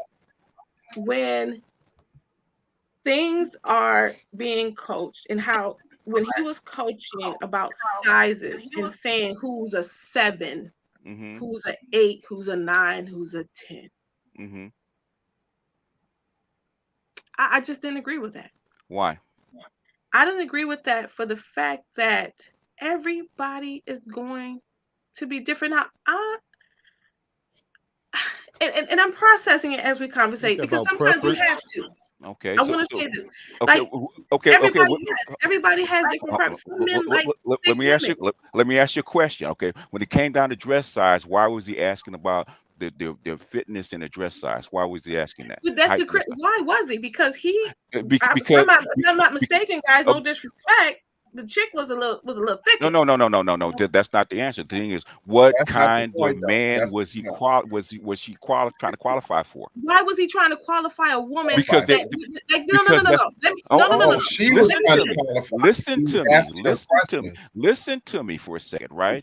He represents high value men, right? You're on there because you want to get a what? High value man, right? No. And what? No. Okay. Well, that's why they on there. That's they don't know. That's why they good values. Listen to me. I'm not talking about you, Lakia. They talk about these women that called in. Right. We're talking about the women that called the show. Let me say it this way. Let me say it this way. Do you when you want a big fat juicy hamburger, do you call to a pizza joint and order one? You don't. You go to the store when you're shopping. When Kevin's platform is what? High men. Why would you walk into the store and want a regular guy? Listen, I get what you're striving to say. Okay. What I'm striving to say to you is this. Why? When a woman, no. I don't care. High value to him did not mean it was high value for you. High value to David doesn't mean it's the same value to Will. Will might like a real skinny size 0 woman. David might like a nice thick big bottom 40. I mean, 16 size woman. I'm just throwing that as an example. Yeah, I know you're throwing it out, but you know where I'm going. But let me finish. Since you, that's nothing to do with what the subject is. No. You have to hear me out. I'm hearing you, but you're not making sense. But go ahead, make sense to me. Okay, if you listen and I'm be listening, attentive, but it's not making sense. Be attentive. So I am. How do you know that a woman that he goes on there is that woman that he's coaching? There's men that's gonna look at that woman as a 8, and he's saying she's a 6. But another man is gonna look at her and be like, you know what? She looked good to me. She sounded like she had a great profile to me. I'll take her. Okay. And other man would be like, but that's not the point. Listen, and all high-profile men don't have the same likes, because there's a lot of high-profile men that had a woman at home and had a side piece looking a whole different way outside the house. So I'm just saying, the numbers did not matter, and the numbers that he came up with did not make sense because everybody had different tastes. To you, That's all I'm trying to say. But guess who it made sense? But guess who it made? Guess who it made sense to? Guess who it made sense to? Guess what made sense to? To the The men. men that he was representing, because he coached men for 5 years of these guys. Listen to me. Listen to me. Now listen to me. Listen to me. I listen to you. I listen to you. I listen to you. I listen to you. You're not listening to me. Go ahead. You're not listening to me. He knows what his guys want. You don't. But it wasn't like he was coaching the women to get the men that he wanted, that he had. It wasn't even like that. Yes, he was. Don't act like his show was all about match made in heaven. Lakia, this is why he created the Facebook group. His show was not built like that. You're not listening. Listen, No, you're listen, not listen, listening. listen, Lakia. It sounds like they had BGS and them had background information that they actually talked to him, so they kind of knew what was going on. You're just looking at clicking on videos. They knew behind the scenes. I was watching his videos. But no. He was an upfront kind of a guy, right? Lakia, these are my guys. Yeah, he's talked to him. I talked to him. You know how Kevin got this mission? And Dr. Dunbar probably knows, and Herbert knows because he was there, right? Okay. I'm going to tell you. You want to tell me how he got it? Go ahead, tell me, since you know. No. I want to ask a question since David has something to say. David, did you agree with everything that he said? No, I didn't agree with everything. And all the numbers that every woman he put out there that he gave? Was you okay? I mean, just real talk. Was I okay with it? Yeah. Probably, like I said, the deliverance, but his content stuff he said was true. But a lot of times people don't want to hear the truth like that. But they don't want to hear it. Everything. No, you didn't. Will, did you agree with everything? I'm not in this. You ain't trying so to. Now you're quiet. Now you got nothing. Well, you know, the way you answer that question is like this, Will. You don't know how to Comprehension. Find your truth. Find your truth. Comprehension does not need to be agreed upon. Comprehension is just that. Of all the people on the panel, I'm an insider. Okay. Of all the people on the panel, I'm an insider. I'm an insider. That's I know. I know. If you ask me a question why Kevin did stuff, I know because I talked to the man. We actually formulated all this stuff. Okay. I'm trying to say the truth. To speak the truth. I know because and I talked to the guys. Now I talked to guys about what kind of when they get to a certain level, what kind of women they want. In fact, I think it was on Shannon Rawls, right? And so, Mr. Sir, I don't know your name because you and Kevin put all this formulation together, and you guys formulated all of this to do this. Do you plan on taking over his show now? Do I plan on taking over his show? No. Oh, okay. I thought because you guys formulated this together. That's not his format. That's not his format. Okay, you can go look at my BGS for women, right? Okay, because I had done this. I'll watch you. I had done this like well before Kevin did it. In fact, I had stopped it. I had stopped it before Kevin started it back up. I stopped doing it in 2018, and actually I had a female coach. In fact, a lot of the guys asked me to start it up again, because I was doing this before Kevin did it. Can I say something? I was coaching women. Go ahead, Dr. Dunbar. Yeah, I see Obsidian there. Goodbye. I see Obsidian in chat. David, shit. David, I don't know who that is, but be careful because people are trolling. Porn bombing streams. So be careful. I don't know who that is, so be careful. Okay. That person hasn't said anything. David, you understand? Yeah. All right.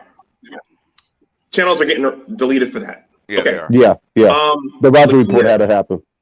Yeah. So Lakia, there were shows where he would ask the women, okay, you want to be a stay-at-home wife, you don't want to pay major bills, do you at least know how to cook? Mm-hmm. Right? He did ask them that. That's coaching. Mm-hmm. Okay. Do you know how to take care of a home? No. That's coaching. That was something for the ladies. Mm-hmm.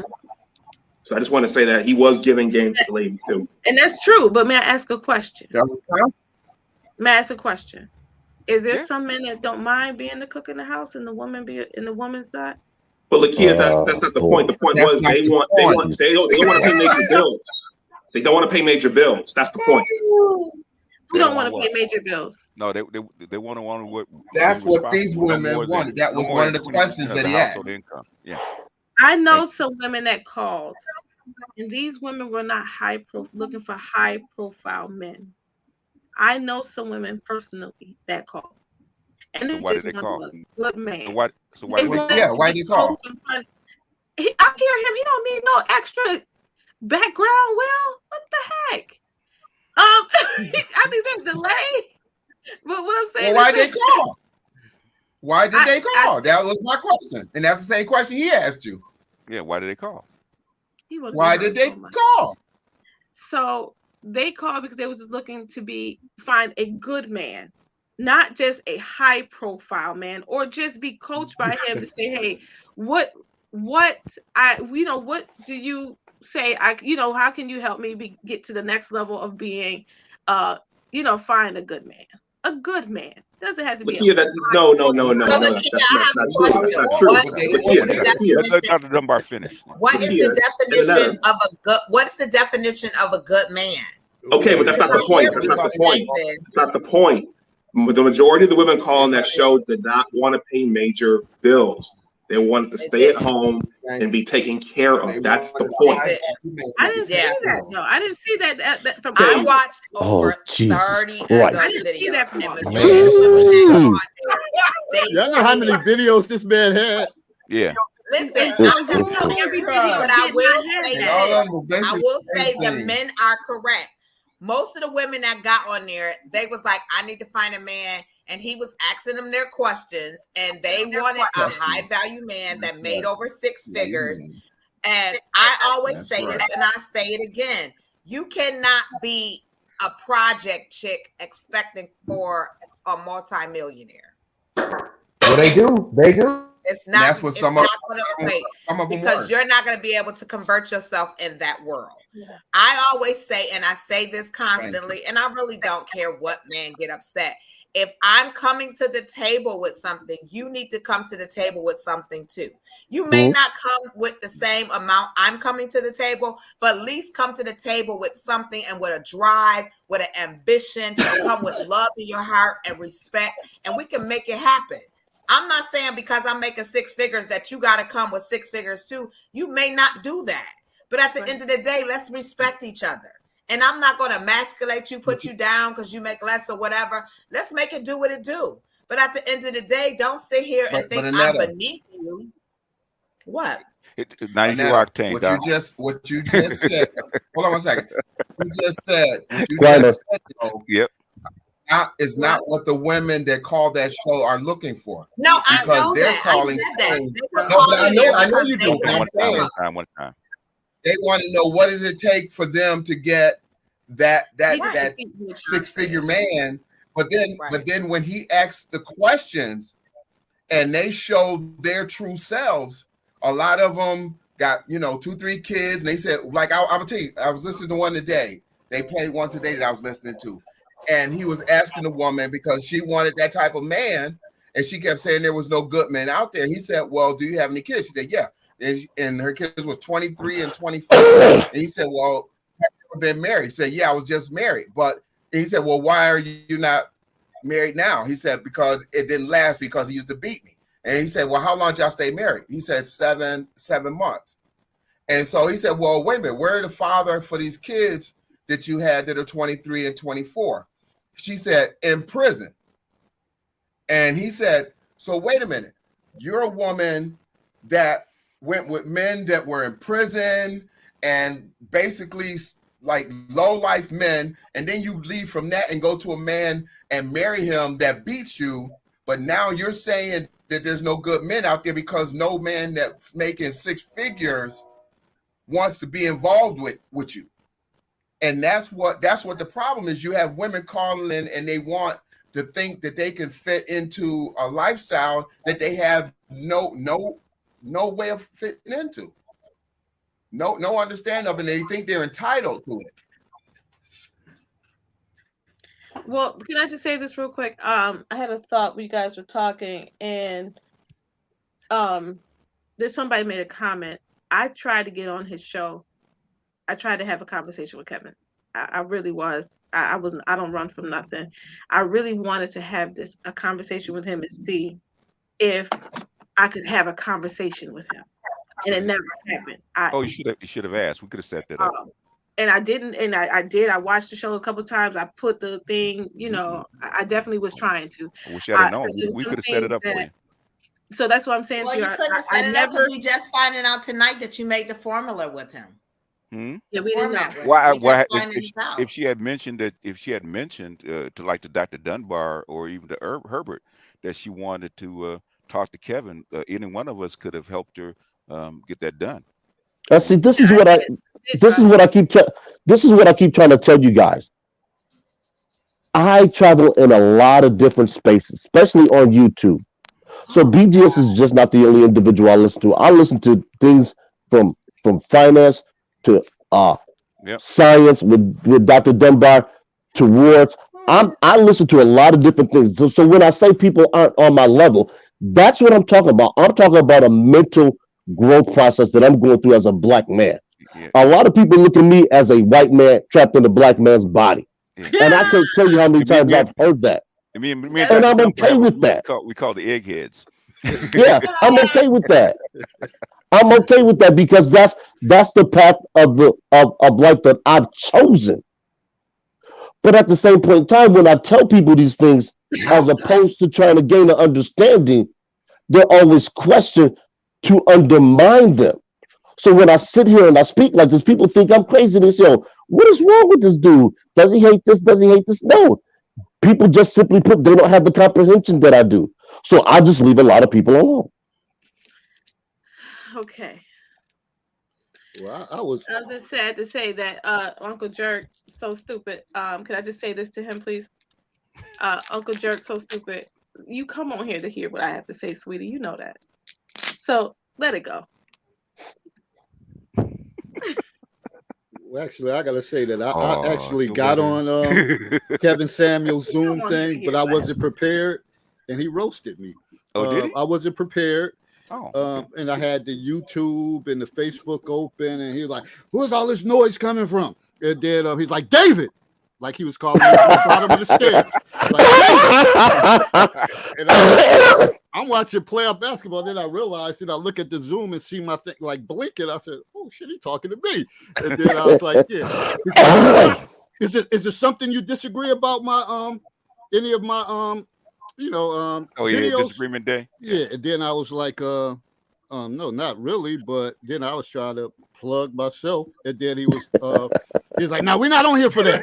And then I was like, okay. Then he's like, "Is there anything that you have a disagreement with on any of my videos?" And I said, no, but I could create one. He's like, no, man, and then hung up on me. And I said, I'm gonna get his ass back. But because it was disagreement day. He hates people that get smoke shows. And I wasn't prepared.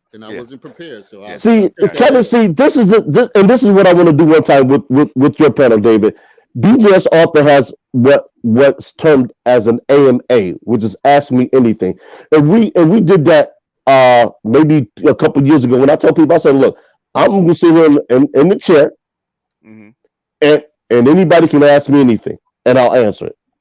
I have no problem with that because I realize a lot of people, they think they know me, and what they know is what they hear, and then they take what they hear and they formulate it into something else that I didn't even say.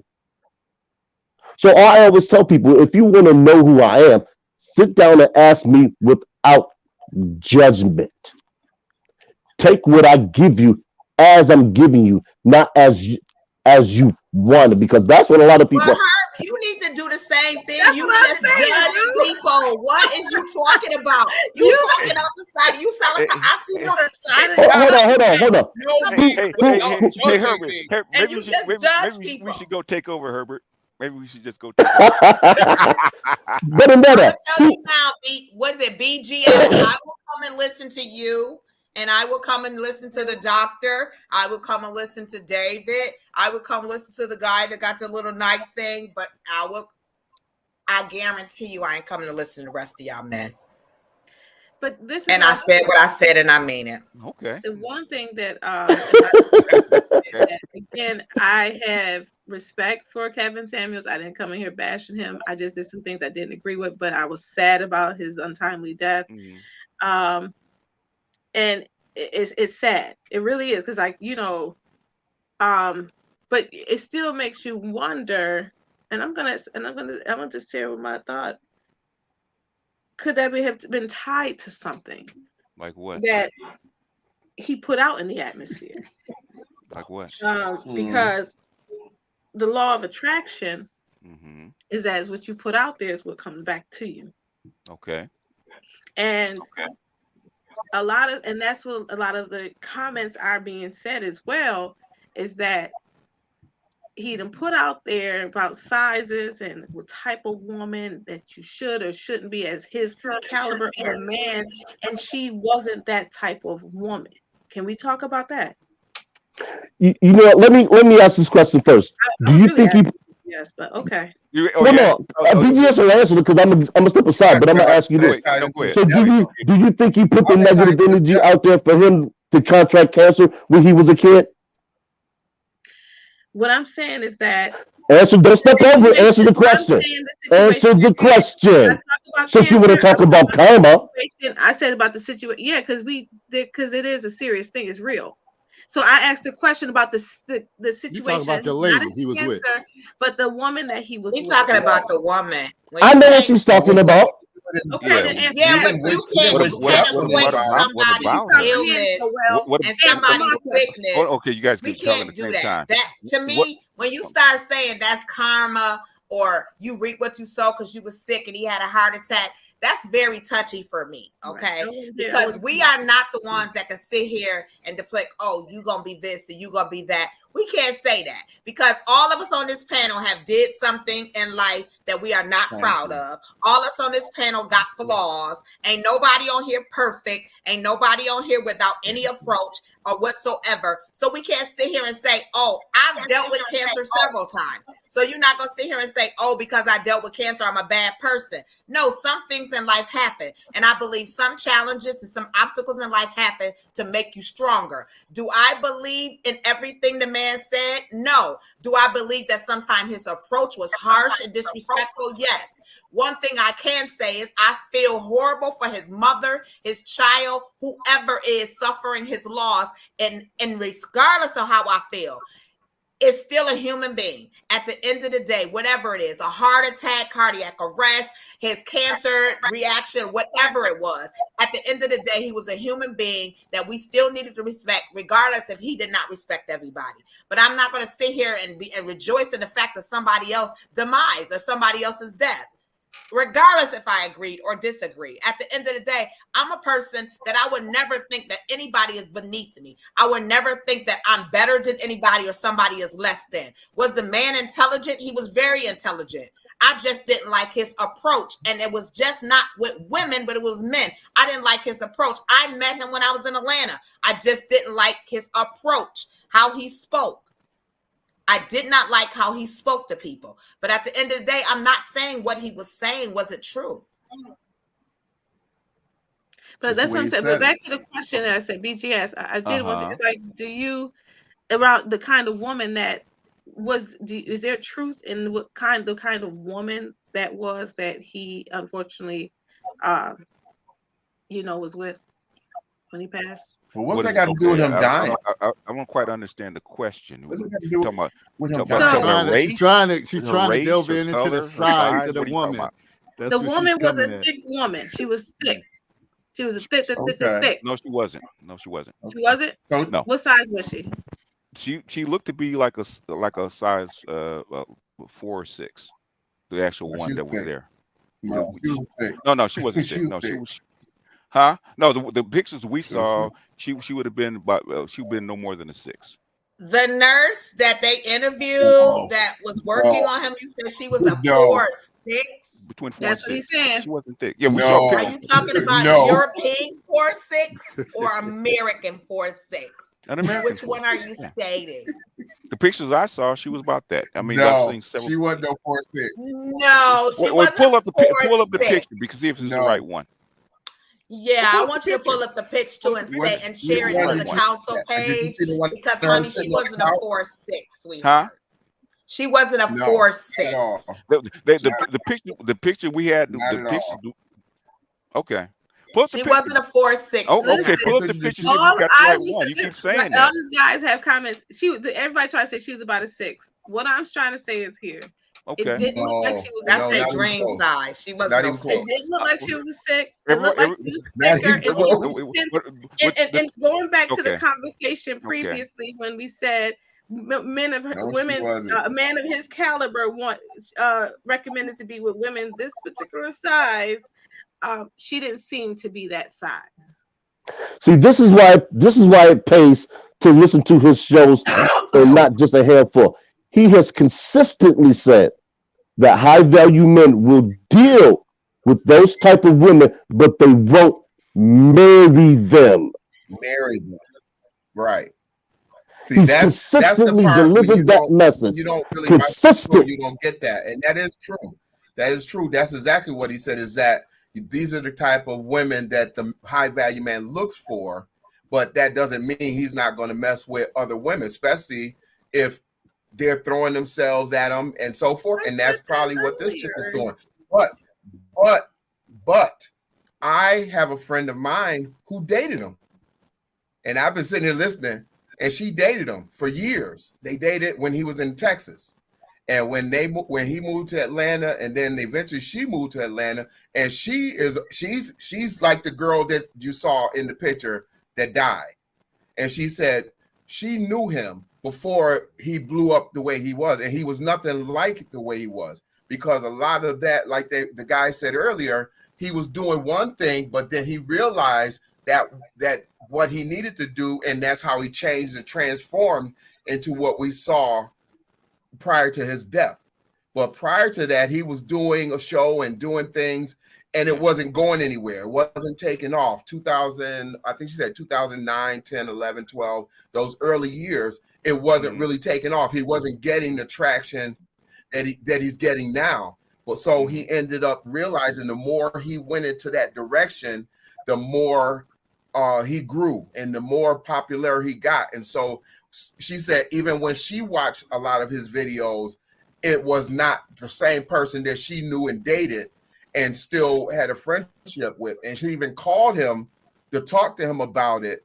And when he realized what she was saying to him, he blocked her number. But the thing was, because he knew and she knew that that's not what his real likes were.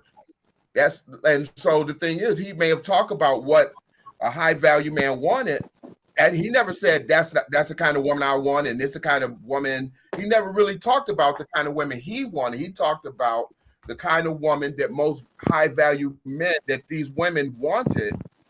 These were the type of women that they were looking for. He very rarely talked about himself and what his desires or what his type of woman was or his type of interest in women were. You very rarely heard him put himself into the conversation. He talked about what they called about, which is, what do I need to do to get a high value man? And one of the questions he would ask them is, what size are they? What dress size? How tall are you? When's the last time you weighed yourself? How many children do you have? Those are the questions he'd ask. He was qualifying them. He wasn't applying himself into the question and adding his thoughts and his beliefs into every phone call or every situation, or when somebody gave a point, they got to give their opinion about what they think based on their beliefs and their feelings or their dress size or whatever the case may be. And that's the difference. So which a lot of people miss and don't watch the show. Sound like he had a lot of conversations with a lot of men, collabed all this information and put it out there. People always, because he's the one delivering the message, they just automatically come up with the assumption that it's coming from him, but it's from a large pool of men that actually, this is what I want. These are the things I want. So he would put it out into the universe. So and that's what he was relaying to these women. And then he also, when they would ask for statistics, he would often even refer people to blackdemographics.com and say, this is where I get this, marriage rate and these different rates and these different percentages, and you would actually have women arguing statistics. Sound You would have familiar? them arguing statistics. Yeah, and exactly, because it's not what they want to hear, and they want to argue it because it's not the point that they want to hear or the point that they want to make. So either they'll argue the point, or they'll add their own personal situation into it to try to make a point.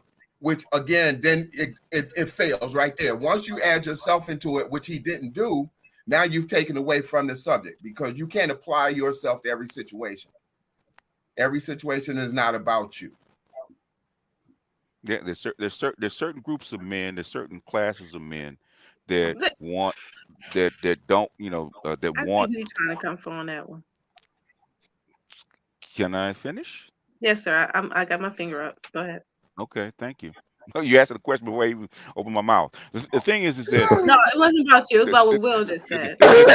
the thing is, there's certain classes of guys that want a certain look for a woman, like we call the masters of the universe. I say they want the AKA type, right? The that's where skin color really matters, right? When you get to the high master of the universe, the guys that make over $250,000 a year, that are corporate, they got a master's degrees, that are in the fraternity, they want the Barbie doll. Okay, they want the Barbie doll because that's the image that they see. The Miss America or the Miss Texas or something like that that's 5'7" and weighs 120 pounds. I used to be one of those guys, right? When I was younger, she had to be at least 5'7" and she could not weigh over 135 pounds, right? And she couldn't have a waist no bigger than 24. Okay, that's when I was younger. Huh? Hey. Yeah, now it's like that's what I want. Y'all interrupted. Yeah, rude. The conversation. That was rude as heck. So I've been around the guys. I've been around these chicks that that's how come I don't like 100 octane chicks, because I've heard them talk. I said, "You too expensive for me." But I've been around these guys. I've been around these chicks. I've been in these classes. I've talked to these people. I've been to the functions where these people go, and these what the women look like. Okay, and somebody that's not in shape, that's 5'3", that has a size 12, it's gonna stick out like a sore thumb. Okay, and that's what he's trying to tell them, because with these guys, what I call 92s, masters of the universe, image is extremely important to them. Okay, so it's more than just her attitude. Okay. If you want to be the side piece, or you want to be the jump off, you might be able to get away with being a size 12. But if you want to be on his arm, you better be a size 4. You better be, if you're going to be a size 8, you better be 5'9". Okay. My fiance was 5'8.5". She weighed 128 pounds, and she looked like Pam Grier. Okay, that's what they're looking for. And she had a 23-inch waist with a big booty and 40 double D's. Okay. Just real quick, it's that comment that Will had made. It wasn't about you, BGS, because I know that was directed towards me. So when we come on as individuals, we're sharing our experiences, we're sharing our thoughts, our likes, our dislikes. So it's not that nothing is not about us. It's what we share is about us, because we're part of this society, the communities we live in, and the things that we discuss. I just want to put that out there for the nonsense that goes out into the just for whatever reasons. And then you said that was directed to me. I noticed. I do notice that that's true. That men of a higher caliber, higher pay scale do like women like to a slender, and even when I look at some white men, sometimes even then, if they with a black woman, she's still worse. A slender black woman. Yeah, far worse. They worse. Right. And I see that, but then I see there's some white men out there that like some thick women. What class are they, babe? And they make some $1 million men. They some money makers. How about the Reddit? I'm around millionaires, sweetie. I'm always around millionaires. That's what I do. I'm around people that's of high caliber. But you also have to factor in the location too. BGS is in the LA, so they're dealing with a whole different demon than what we're dealing with in Western New York. like Tony Soprano says, when I married her, she was a piece of ass. In other words, she looked completely So different. I have a question. How many millionaires are in Niagara Falls? Since we're always talking statistics. I don't know. No, no, some here. No. It's probably someone on this panel. Personally, I couldn't tell you, but I know there's some very well-to-do men in this area, without question. Yeah, there's always you some. just got to them out. Herb. It might have Okay, been so a good number, let's but there are rescind your a lot of them in statement you made Buffalo. that you were the best thing and that people in this area, and that's what you said. I'm the best in this area. Okay. At what? I'm very observant. I comprehend. I'm like an elephant. I can tell you everything you say. We didn't get the whole thing, so repeat what you said because I'm not understanding. It was for Herb, honey. Oh, okay, for Herb. I never mentioned the best, so I'm not sure where you got that from. And I always say, if you can quote me, make sure you quote me accurately. I've never said anything about me being the best. You said I know that I'm personally is the best around here who got a house and got this and got that. And yeah, I make $35,000 or $40,000 a year, but I know for a fact I'm the best. He So didn't say I he was just the best. He asked said, how many- Let it go, Willie. Let it go. Let it go. Let it go for guns, Willie. Let it go for guns. Did he say that after? Did he say that after he made that statement? Dr. Dunbar, salt to the earth, bro. Did he say that? I'm sorry. I apologize. I cannot remember. You know how I be chiming in. I can't remember. There's a reason why she can't remember, but I'm gonna let you bump your gun since you don't want to listen to me. It's kind of funny how you don't want to listen to somebody, but you're discrediting the person you don't want to listen to. Why are we all so angry? Actually, they're not angry. Believe it or not, actually, they're not angry. Yeah, that's not anger. Trust me, that is not angry. I'm not angry or mad, okay? Because my honey don't make $35,000, $40,000 a year, so I'm good. Okay. Agreed. Well, you tell him, girl. Maybe I should publish that book, Dr. Dunbar. Hey. This is interesting. Bro. Always. Yeah. You know what? The people that actually agree with the book most are actually women. With my Octane book, they look at, oh yeah, I understand this about classes. Women, black women, maybe in their groups, they kind of understand class a little bit better than men, even though they don't practice it all the time, but they understand it because with the female hierarchy group, as cousin Tita says, okay, if a certain class of guy comes up and he doesn't fit the class that woman is in, her girlfriends are gonna get on his ass if he won't pass the girlfriend shit test. Man, when you into him, he's a lame, he's a nerd, he's a sucker. Where you get her from? You send her back to the ghetto. She's a ratchet. So, hey everyone, I gotta drop down, but I just want to say rest in peace, or some say rest in power, Kevin.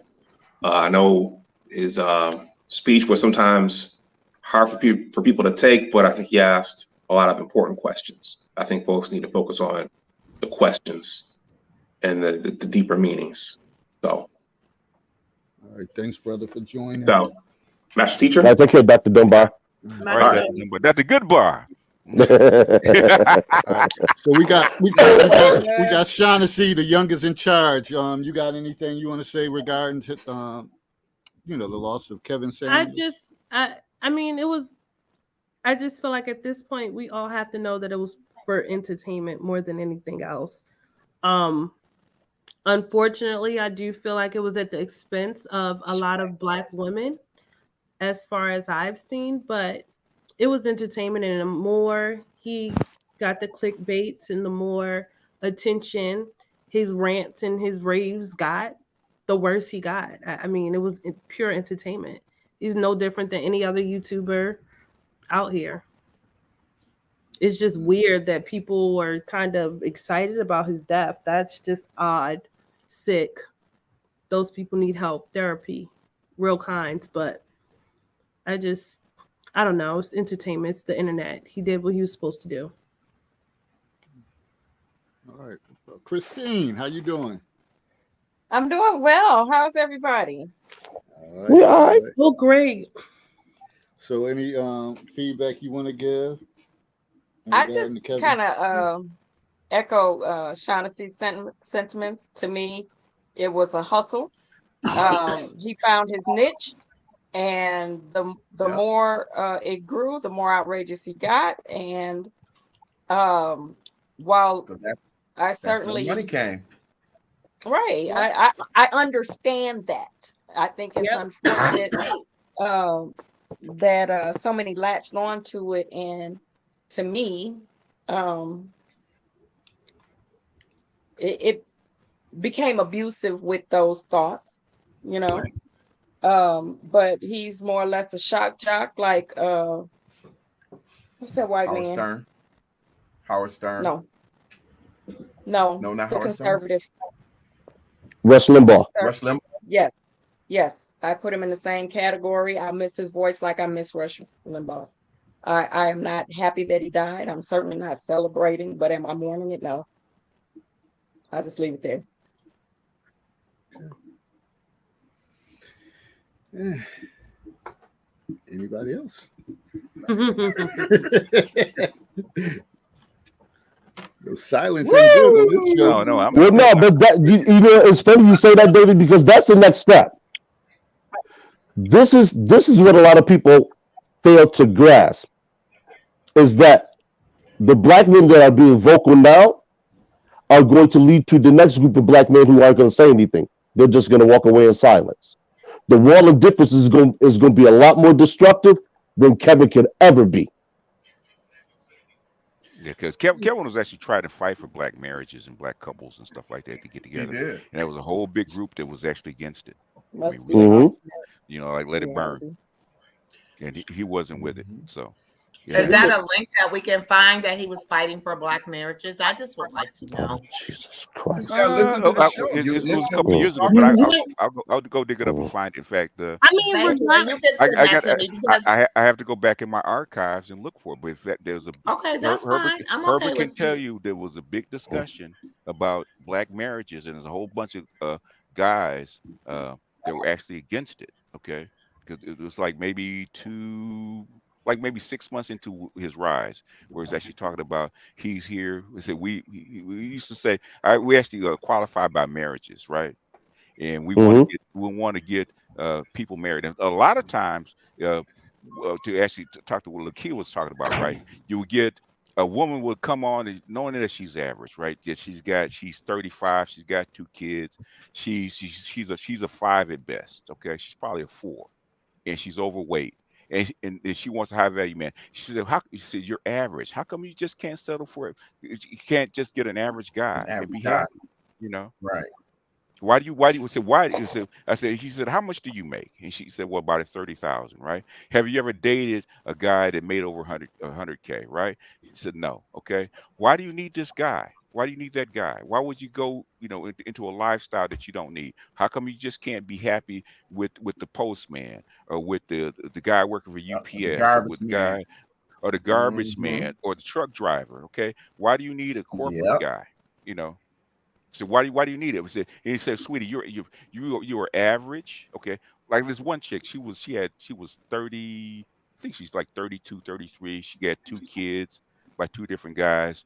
And she's lying about her weight because she's 200 if she's a buck. In fact, a lot of the women said she ain't no size 10 and she don't weigh no 163 pounds. Okay.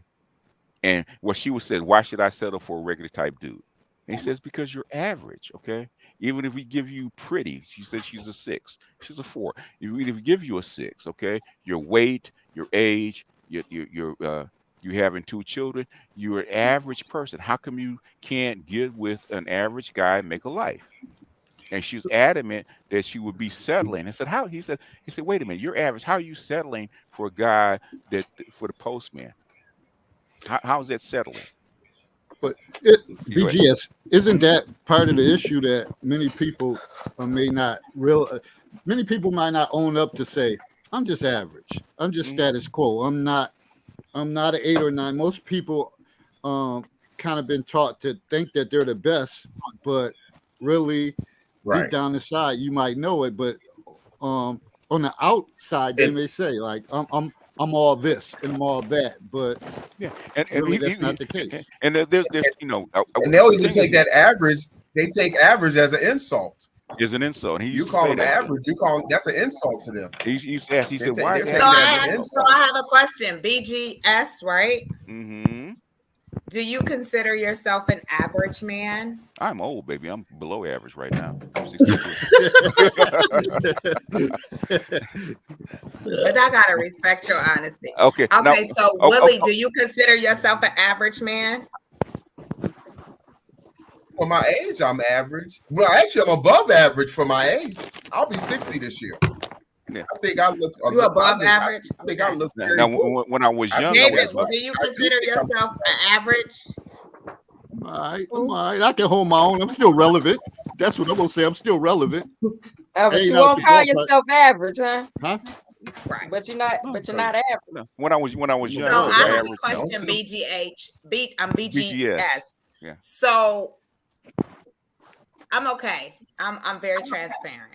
Okay. So what? Because I always want to know, what do they consider? I want to know, what would he consider me? Okay, I'm not a 5. size 6. 5. I'm a size 12. Yeah. But what would he consider me? Would I be considered average? Yes. Yes. Hmm. He would say. He would say. Okay. If you look at the stats, right? And I because I'm writing the book, you have to consider the stats, right? You said I'm not average, Willie. I wouldn't be considered average. When you say average, what do you Why mean you average? stuttering? 'Cause he asked a number. What you No, saying? I was trying to think No. of how he. What are you saying? Excuse me, how are you going to just jump in and interrupt me? Let Because I that can man hear it. answer. Ask a Let that number. man answer. When you always want to jump in somebody's conversation, don't be acting like you ain't jumped in mine every time I had something to say, sir. 68% of all people He would are ask a average. question as to a number. He would ask the woman for a number, Right. and you What- couldn't he asked give. What what number they could would he give, said? right. You couldn't give a 6 or a 7 or 7. something. A 7. It was Yeah. one of the numbers you couldn't give. Yeah. A 7. But that's He based would on ask how you to you give rate a number. yourself, right? He would ask him. He would ask them how they Right. rate He would them. ask He wanted to know Right. how they see themselves. Okay. How they saw Okay, themselves. so how So can then I he be would ask, rated so- an average? How can I be rated an average if I rate myself a 10? Okay. If you rate, okay, So then you're not being realistic. what I'm saying How is am I not You're not being? being Because I would say you think Oh, you oh, wait. Let BGS answer. okay. In other words, you can rate yourself anything that you want, right? But the thing is, But just to like be anything honest, else, if he has to show you off to guys or match you with guys, how are guys going to see you? And that's what counts. It's not what you see yourself. The people, your prospective Right. suitors, how do they see you? That's what they counts. gonna see me as beautiful, a beautiful, intelligent, educated woman, professional woman. They're that's That's not what how they gonna look see me. for. Men, Hold on. You know, He's BGS, gonna let me say jump in that. for a moment. So it's confusing to me because y'all say high value man is based on his income, but a woman No. that's making the same amount that this man, we not consider high value women. That's Hold on. And that's the trap. That's the trap. He's not looking. Because Hold you're on, not Willie. Just make Willie. it- Hold on, Willie. Hold on. That's the But I trap. will sit here and say a $40,000 man who can't even take me to Mother's, Chop House, Ruth, nowhere. He can take me to a good old Applebee's and get a cheap steak in Applebee's. Can I ask you a But he question? considered an average man? I bet you not. May I ask you a No, question? he's not an average man. That's not an average man. Hold on a second. May I ask Oh, you- well, he's above average, as you said. May I ask you a question? Okay, may I ask you a question? Sure, BGH, you Christ. can ask me a question. Okay. Sure. Do men and women have the same qualifications for mates? No. I don't know. Because don't. I don't Oh, shit. ponder on other people's Oh my qualifications. gosh. The thing is, God. you work in that field where you work with people, right? No, they don't have the same qualifications. In other for words, me. so in other words, men's qualifications for mates are different than women's qualifications for mates. Different especially from when what it comes women to- want. Okay. When it comes to money, Kevin says this all the time. A guy that makes over 100K, what you earn is secondary to him because he has enough money for him. Okay, That's right. he has enough money for his lifestyle. He has enough money for him, right? He's worried about other things other than money. I got, even on my roster, right, that I talk to on a daily basis. I got like 7 PhDs I talk to weekly, right? 7 of them. They all make over 100K. I got subs that graduated from Harvard, from Princeton, from Yale, from Wharton, from Notre Dame, all this kind of stuff. We got one of my subs. He makes about $5 million a year, right? He's an international trade. He does international banking on this kind of stuff, right? And the thing is, when I ask them what do they want, when I ask them what they look from a woman, money is never the category. Who has the chips? That's me. I'm managing through some onions. I'm sorry. Mute yourself, man. Mute yourself. Mute yourself, Herbert. Yeah, 'cause keep in mind the woman that Kevin was with that was trying to resuscitate him. She was a registered nurse. Okay. Mm-hmm. Yeah, but she when the pictures that I saw, okay. Oh, I don't care about the pictures. She was a registered nurse. So what does that mean? But that was secondary. Talk about her income. Yeah, that was secondary to what he wants. And every guy I talk to, it's always trying to marry her. It's not primary. Every guy asked. So Kevin told you that she was his secondary choice. Can I finish? I asked him what are their top 5 wants or their top 10 wants, right? Income is near the bottom. What he earns is near the bottom. Income is near the bottom. And to a man, most guys, and not all, most guys say that my mate's woman, my woman's money is not mine anyway. So they don't even worry about it because it's not mine anyway. They don't worry about it. I'm asking a question. So you're saying she was second. She was the secondary. So Kevin told you she was a secondary? No. Job was secondary to what he wants. The job was second. Okay. The job, what her profession was, is secondary. Now, sometimes depending on the needs of the man, a woman's qualifications. Say like I'm dealing with like 4 guys that are academics, right? They're PhDs, right? And they don't. What she earns is not important to them. The thing is, her education is more important to them because where they're at. They need to talk over ideas. They need a woman they can talk to. If a woman's like a high school dropout, they can't talk to her. She might be beautiful. She might have a lot of money, but thing is they can't talk to her. So why is it that we always got masculine energy because we don't agree with something? You giving feminine energy because you saying we got masculine energy. Who said that? Oh, I see it. There must be somebody in the comments. There has to be somebody in the comments because I didn't. That's because we don't agree with something. These women are y'all want us not to have a voice. That's not going to happen. We're going to have a voice. Women don't like when they qualify. Men don't like when they reject it. They don't. And we have to show.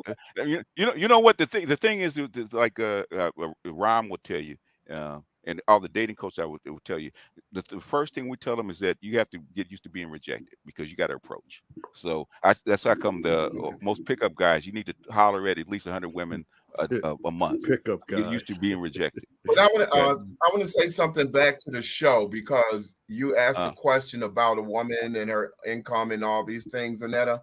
If you listen to, again, talk about his show, which is what we're supposed to be talking about, they asking what does it take for them to get that man? And then one of the things he says, your income doesn't matter. Your career doesn't matter because what he does is then he asks him, he said, do you want to work once you marry this man? And how much of the income for the family would you want to be responsible for? And most of them said very little of the income and they didn't want to work. So it didn't matter how much money they had. Listen. Hold on, let me finish. So it didn't matter whether they made 100,000 or they made 30,000. It didn't matter because the majority of those women were saying they didn't want to work anyways. They didn't want to. They wanted to be the wife and raise the children and those kind of things. So that's where the education comes into play because then you're not only being able, like he said, have a conversation with them, but then you're the one that's going to be raising those children in the household. So then again, he wants to make sure that your education level and your experiences are enough to raise those children in a manner that's going to be representative of him in that family. Yeah. So yeah. that's so when before you or after he sleeps with this woman and what? Well, that has nothing to do with what the show is about. Yeah, him sleeping with this woman, and like he said you will marry one type and you will mess around with another type. And he often says, okay, right, and he often says that a man a man was, I don't know exactly said it, but in other senses, options. he'll say, right, hey, they have he says a man will go down in looks to go up in cooperation. Right, yeah. Because of their stature and the money that, because of that money that they have, those six figures, a lot of women are coming at them. So they have options. They can mess with this woman and that woman and the woman like you saw in the pictures. But when it comes down to marrying that woman, he wasn't planning on marrying. He wasn't planning on marrying her. He'll sleep with her. He'll hang out with her in his apartment. He might take her out and get something to eat and go back to his apartment. But other than that, that wasn't somebody he was building up to be in a marriage with and to have his kids. And that's what you got to listen to the show. We don't know what could have came from that. Unfortunately, we won't know now for unfortunate situation. But one thing that I do want to say is this. The sad thing is when I'm reading some of the comments, and the comment is saying that what a person deserves or don't deserve. That to me is a very sad statement for someone. I had someone tell me that their father told them that they didn't deserve, because they have a big family, and they didn't deserve to live in a good neighborhood. They need to live in the city, not living on outskirts in a nice neighborhood because they got too many kids. That's the sad arrogance and ridiculousness that I feel like we succumb to tell people what they deserve and what they don't deserve. Who are you? Who are we to tell people what we deserve, what we don't deserve? I know for a fact I deserve everything that was created for any one of us. We deserve good in life. You put out good is going to come back to you. And you put out nonsense like that, don't be surprised when it smacks you upside your head, because you just threw out some nonsense like you don't deserve. So next time you try to apply for a job and they tell you you don't deserve it for whatever, make sure you remember those words that you put out there, because that's nonsense. And then somebody else said that we're not good looking women. We are gorgeous women on this panel. Gorgeous. I agree. I'm speaking to everyone. Gorgeous women on this panel. I can't see all them comments. Okay. Somebody said we're not good this looking big women. body chick, this thickum, and I'm not. Wait, what happened? And what size 14? He said never marry a nurse, a teacher, a lawyer, or a PhD. Never gonna ever Yeah, make there's me. I'm not a stick that this ain't sexy. So I'm sexy. Okay. Here we go. I can't see all that sexy, but All right. Somebody said we not pretty women. yeah.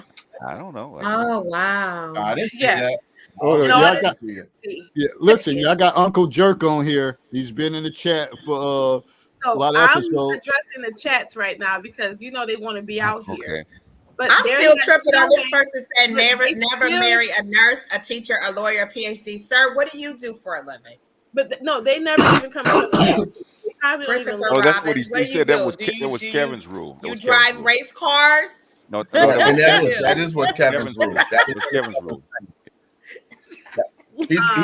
He's repeating what Kevin Samuel said, because he said women who work in those fields to avoid are those counseling fields, those Helping psych profession. fields and all those kind of Yeah, fields, professions, yeah. it They're harder creates to get along with. an argumentative type relationship, or Why a is Yeah, I'm that? gonna or a defend myself counselor. all day That's long. crazy. Oh, That's why wow. is that? Mhm. I This would don't make argue with people They, either they tend to be. at They all. tend to be. They tend to no, be. they don't. You know what it is? Since we I in only South debate with people when you Huh? disrespect me. Well, Who am I debate. Disrespect me, Well, you might say you gonna debate. get that debate. Debate. You Okay. gonna get a debate. Not In argue normal first. Yeah, incidents, that's I am very that, respectful. But yeah, if you but it, come for me, baby, you gonna wish you never did. but there's going to be a debate, and that's the Sounds thing. like a lovely woman. See, there you I go. am. We I'm are totally one up now. with you. Yeah. Who's They're very winning My that? But he's coming out ex-husband, with that. ask my friends. I'm a lovely woman. David, You're you should let supposed to let somebody walk over you you. shouldn't be letting people You're- just come up and show up like Right. that. You're just supposed to as a woman. It's so much I'm more gonna defend feminine and myself. attractive to How you let gonna people say walk somebody over not you. gonna defend themselves? That sounds absurd. Y'all know what we supposed to do. We supposed to sit here and be quiet. It's That'll not gonna never happen. happen. That'll never You're No, not happen. nobody wrong. on this panel Not- pay my not being bills. a I don't black have woman. no Absolutely mortgage not. anymore. I You're paid my wrong. house off. Don't nobody on here pay I'm none of my very bills. cooperative. I'm very Oh cooperative God. and feminine.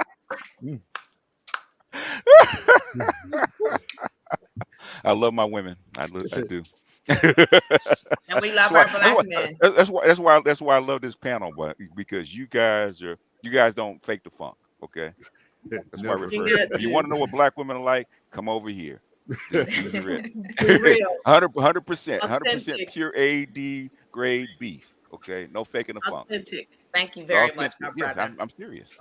No, I don't disagree with my men. I don't debate. I am. I don't. This is a no. We're not going to say we don't disagree. Any woman, I don't care what her ethnicity is, she's going to have disagreement with her man. Everybody gonna have disagreement. Everybody gonna have some types of disagreement. If that's not the case, it would be so many divorces across ethnicities and There's- cultures. Y'all missing a larger point. And Listen, what he's saying, and Kevin has said this: the higher up you go in economic status, the less divorces you see because there's a financial penalty to be paid. I don't see Now that. let's hold on.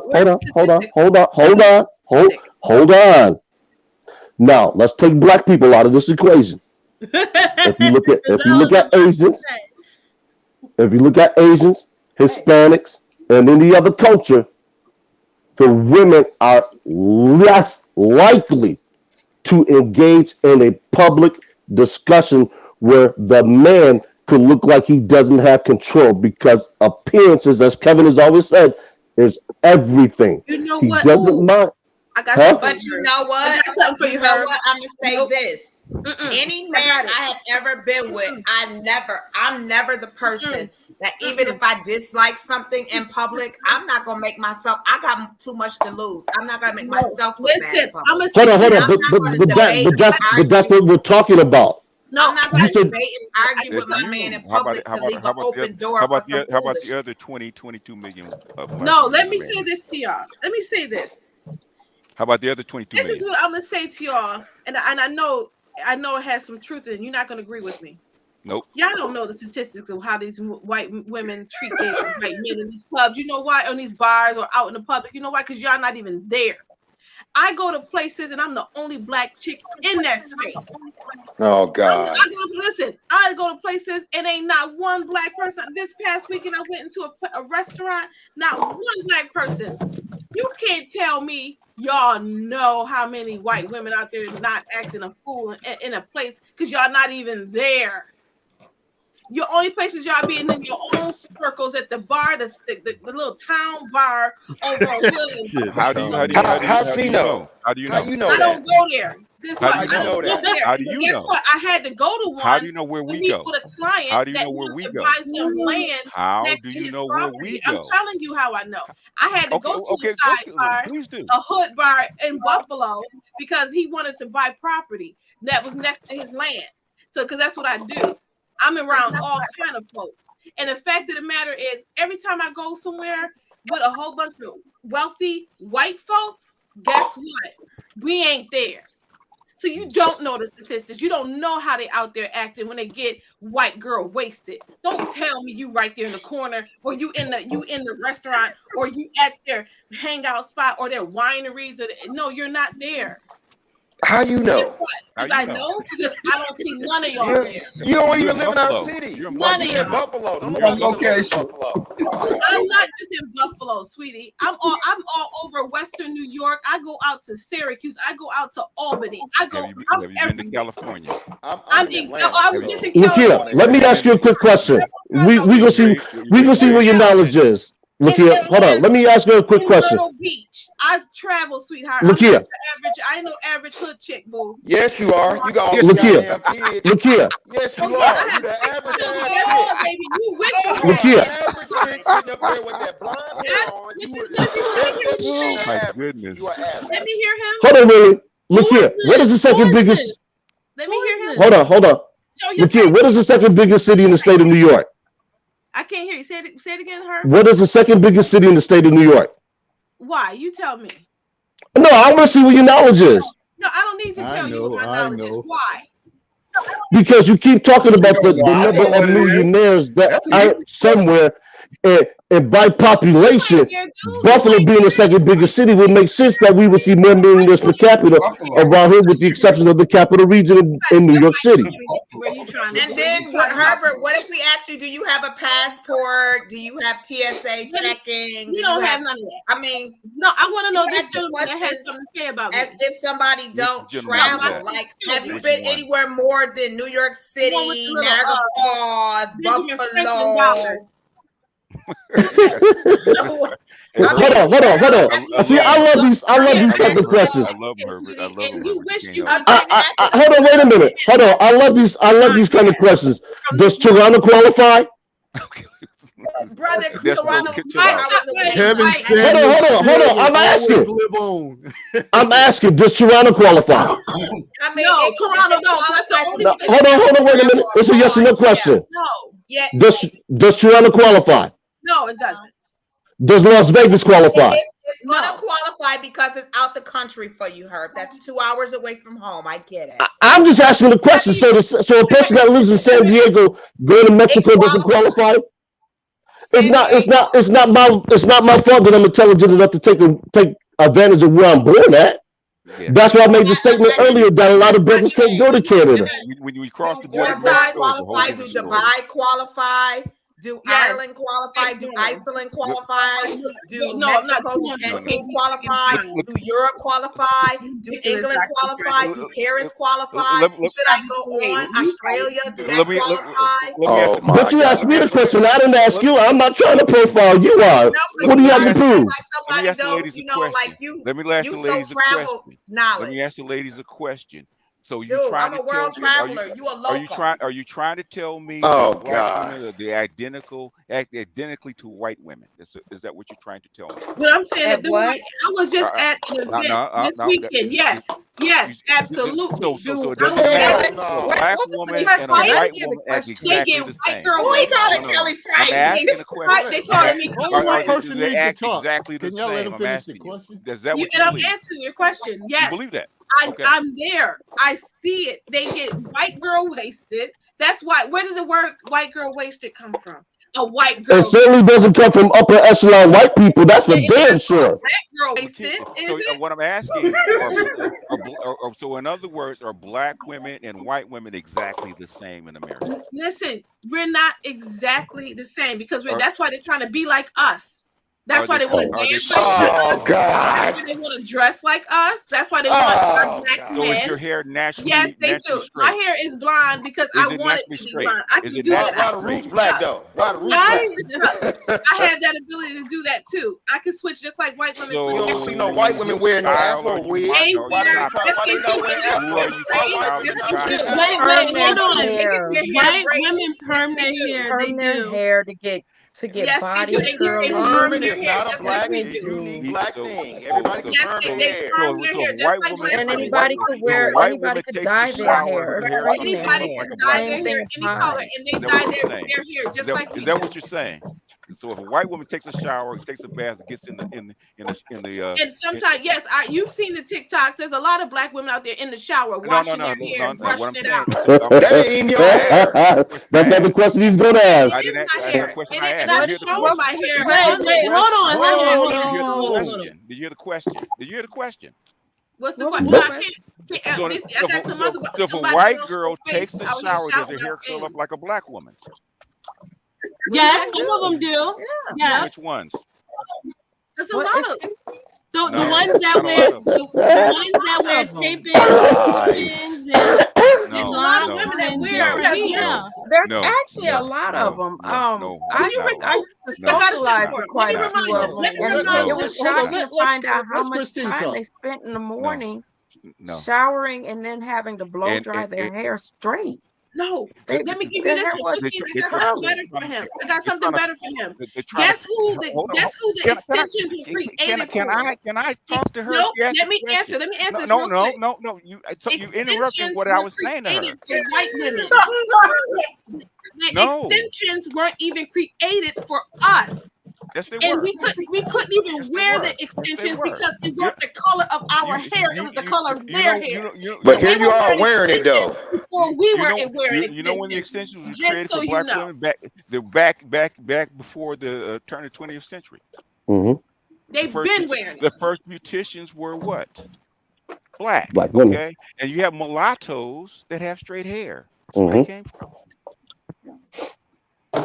That's where the extensions came from. The white women wore wigs. Okay, I mean, Yep. I went for 90% of my schooling. I went to school with what 80% white people, right? And I'm by the beach where they get in the water a lot. They come and shower. They look like wet dogs. Their hair does Mm-hmm. not curl up. When they blow Nope. dry their hair, they have to fluff it out because it will lay Mm-hmm. to their head like Yep. a rag doll. That's why you blow Mm-hmm. dry their hair. That's to get Yep. some kind of body to it because they don't have Yep. body in their hair. That's why they Correct. do it. Am I right, Herbert? Exactly. Yep. He's absolutely correct. Preach. The extensions were created for them, so that means they were wearing it before we were. But we're being the one that's being ridiculed, like we're trying to be like them, and we're not. We're Yes, you are. just using different hairstyles to just have a different hairstyle. Your hair don't dye grow my hair naturally this color. blonde. I just choose not to. Okay, so I got a question. What about the white women that are getting their butts injected, getting their lips done, getting all that? So are they trying to be like us? They're trying. Get them what's the what's Hold the on, Lakia. I'm just trying to get some type of Okay, understanding. when she got the answers, we're gonna let her run with it because she's No, gonna but answer. She's gonna answer for us.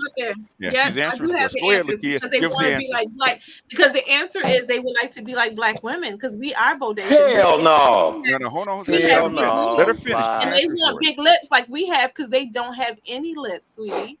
And they want cheekbones because we already have natural cheekbones, sweetheart. They get big breast implants because guess what? They wish they had these like us. Boo. You just flattering Don't yourself. tell me. You over there Don't tell me. flattering yourself, I'm thinking that I'm everybody listening want to right be here, like no. black people. He wish When his that's not white woman true. wish she That's looked not like true. me. Your White white women chick been wish she getting looked like me. Botox forever. White I women wish been it was. getting plastic surgery forever. I wish that Yeah, was to true. be like black women. I Like really who else? wish that was true.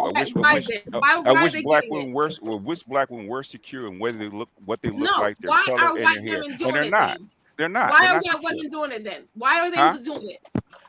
Money. To take your man, to take black men. That's why they do it. And the ones that do get the butt implant. Why black women doing it? Why black women getting BBLs? You know what I'm saying? The white Like, what you white saying? women You that try get to act hips, like they're That looking means for that what? we are alike then. They're You looking for answering this whom? question, They're, then we they're are looking alike. for they're looking for what? Black men. Okay, Mm-hmm. that's what they're looking for. Thank Because you. black See, men, this is why I always But try you to know tell you what? guys that you have to expand your circle. 90% of the all of you white keep men do not like contradicting They're that. not. Black 90% men of the like black women. 90% of the white men That's don't like The that. bodies that's of a black woman. 90% of but the you white know men don't what? like that. That's partially true. That's partially true. But the thing is, it's not that they're doing it just to get black men. They're watching what their men that they're with are looking Respond at, to. and they Yep. see a black woman, and they see Yep. what that black woman looks like, and how their husband looks at them, and They that's watch it and how look they go about trying to emulate some of the things to keep that a black husband's woman. attention. I Which is what I got said. It go both But ways. I got too. two the words thing for the is, I got they're two not words trying for to the be BBL. black Two words for women. BBLs. They're It's called trying to Instagram. do the things that's going to help them to keep their husband's attention because they're looking at him, seeing what they're looking at, and they're looking at black women, and they're admiring that black woman with the big boobs and the big butt and those things. But again, it's very rare that they marry a black woman like that. They'll marry a black woman that has a nice shape, but she's not as big and voluptuous as most of those women. And those white women, she's gonna look like a white girl. They're gonna look like a white girl, but they're gonna be a black girl. Or they'll get a light-skinned black girl and the same thing. So that way they get the best of both worlds. The same way a black man does. He may not want a black woman per se, so he'll get a light-skinned black woman. So people can't say he's sold out or anything else, you know. And a lot of that is because they don't want to, because he would get a white woman if he could, but he would be afraid of what his friends and family would say in response to him doing it. So he'll get a light-skinned black woman, so that way he can cross over partially without getting the ridicule of going to a white woman. And I think the other thing that this doesn't take into effect is that slimmer women is really a recent phenomenon, because if we go back to the Renaissance era, women were plus size. That was the standard of beauty then.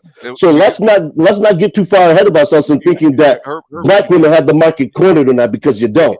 Herbert, you know why it was standard of beauty? You know why? Because the vast majority. Can I answer? I'm sorry. Go ahead. Okay. I want to get this. I don't want to forget this. No. I don't want to forget this statement. It'll hold until I. Go ahead. In other words, the reason it was standard of beauty back then is because most for the like 90% of the people wasn't enough calories. 90% of people were starving. So if you found a woman that was bigger or plus size, that means she was wealthy. Status. Yep. It was status, because exactly African countries, right, where there's not a lot of food. What's the status? A bigger woman, a plus size woman, because it takes a lot of calories for her to get that. And a nigga with a belly. Yeah, and nigga with a belly, because it shows that's wealth, that was status. Okay, in America, where there's plenty of calories, we've gone to the opposite. As you see, as we got wealthier, then the opposite is true. Even if you go back in the 20s and 30s, okay, with white women, right, even they wanted bigger women than now. As we got wealthier, guess what happened? The taste changed. Because when I was going to high school, man, and I like ass, right, and the chick wouldn't have that big of ass, right, and white guys, ooh, that's too much. And I was telling my daughter, because the men taste in women changed over the years. Yeah. Back in the 70s, they like breasts. Now they like ass. You know what I'm saying? Don't inflate your own ego thinking that, oh yeah, they want to be like me. They want to be like me. Well, no, but white men have been on the same thing for the past 40, 50 years ago. You know what I'm saying? But their attitude ain't like yours. So what's the difference? That's not true. That's not true. And that's where you're sadly mistaken. I'm around white women all the time. You just swear you know white people better than everybody. No. I know. She thinks you know white whisperer. I ain't know white people better than everybody. No, I don't. I'm around white people right now. Okay, I'm glad you sound like you have a white woman. So you think you know everything because you have a white woman and you be around white people too. But are you gonna be honest and say white women don't spaz on black men or men, period? You gonna say that? They don't what? They don't spaz out in public? You telling me that they don't spaz out at all in public? A black woman will beat your ass. Will white women do that? I said a white woman. Hear me out. I said a white woman. Are you telling me that you ain't never seen, if you around white folks, you telling me white women don't spaz out? We ain't out here talking about these Karens, though. We ain't out here having shows talking about Karens, but white women don't act like that. But we don't have Karens beating their husbands, their boyfriends. No, yes, you do have. Madam, one is on trial right now. Can I run them over? Stabbing them or shooting at them, or that kind of stuff. Can I say something now? So you're saying that white women don't act like black women, but we got Karens that we be watching on our videos and seeing how they be out here acting unruly towards people. And then you're gonna say that there's a word that came out called white girl wasted, and that means they out there fighting and acting out as well. And none of that has to do with people married to high value men. Everybody gets drunk. I'll let y'all finish. You want to and a black woman haven't said anything really. And then you're saying that they don't want to look like us. They don't want to look like us, but they're getting Botox to get bigger lips. That's who has bigger lips. We do. Okay, and you're saying that they got bigger butts now because men are in the big butts now, and we already kind of had them. But you know, what you're saying that no, they don't want that because we're the ones that had it. But let me say this: we do. You're right. But yes, and you're right. As black women, I do like straighter hair. My hair is that Kunta Kinte, don't you comb it, don't you try hair. It is. So is it blonde because you want to be white? You got blonde hair because you want to be white because you want to be like a white woman. I have blonde hair because I wanted to try the color. Like a white woman because your hair. Hold on, look here. Let me ask you. I could change my hair color. We all can change our hair color. Just like if you have black, you have gray, salt and pepper. So you could change. You could change your hair color, but she can't change her. Please. Let me finish. Jesus Christ, man. Let her finish. There's a lot of men that dye their black hair, their gray hair. There's a lot of men that dye their gray hair. Does that mean they're trying to be white? What? No. Look here, let me ask you a quick question. That's a horrible example. It doesn't mean they're trying to be a What color? Look here, have you? What color You're they not dyeing? listening. Are they You're not dyeing it listening. You're blonde? just going to be combative. You don't want to hear what I'm Lakia, saying. are they dyeing it blonde? Sometimes men, our hair is blonde. What? Yes, Okay, they try to be okay. white. Wow. She's just being disingenuous. I think if their hair is they got gray, they just want to look like they're young Okay, or doesn't whatever. matter. Period. There are men that had dyed their hair blonde. Does that mean they're trying to be Ooh. black? Who the hell do that besides Drew Hill? Thank Wait, not even all of Drew Hill, just Cisco. Just Cisco. Just Cisco.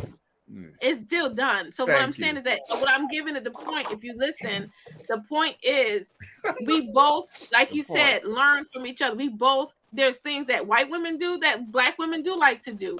And there's things that white women do Like what? that like what black women do.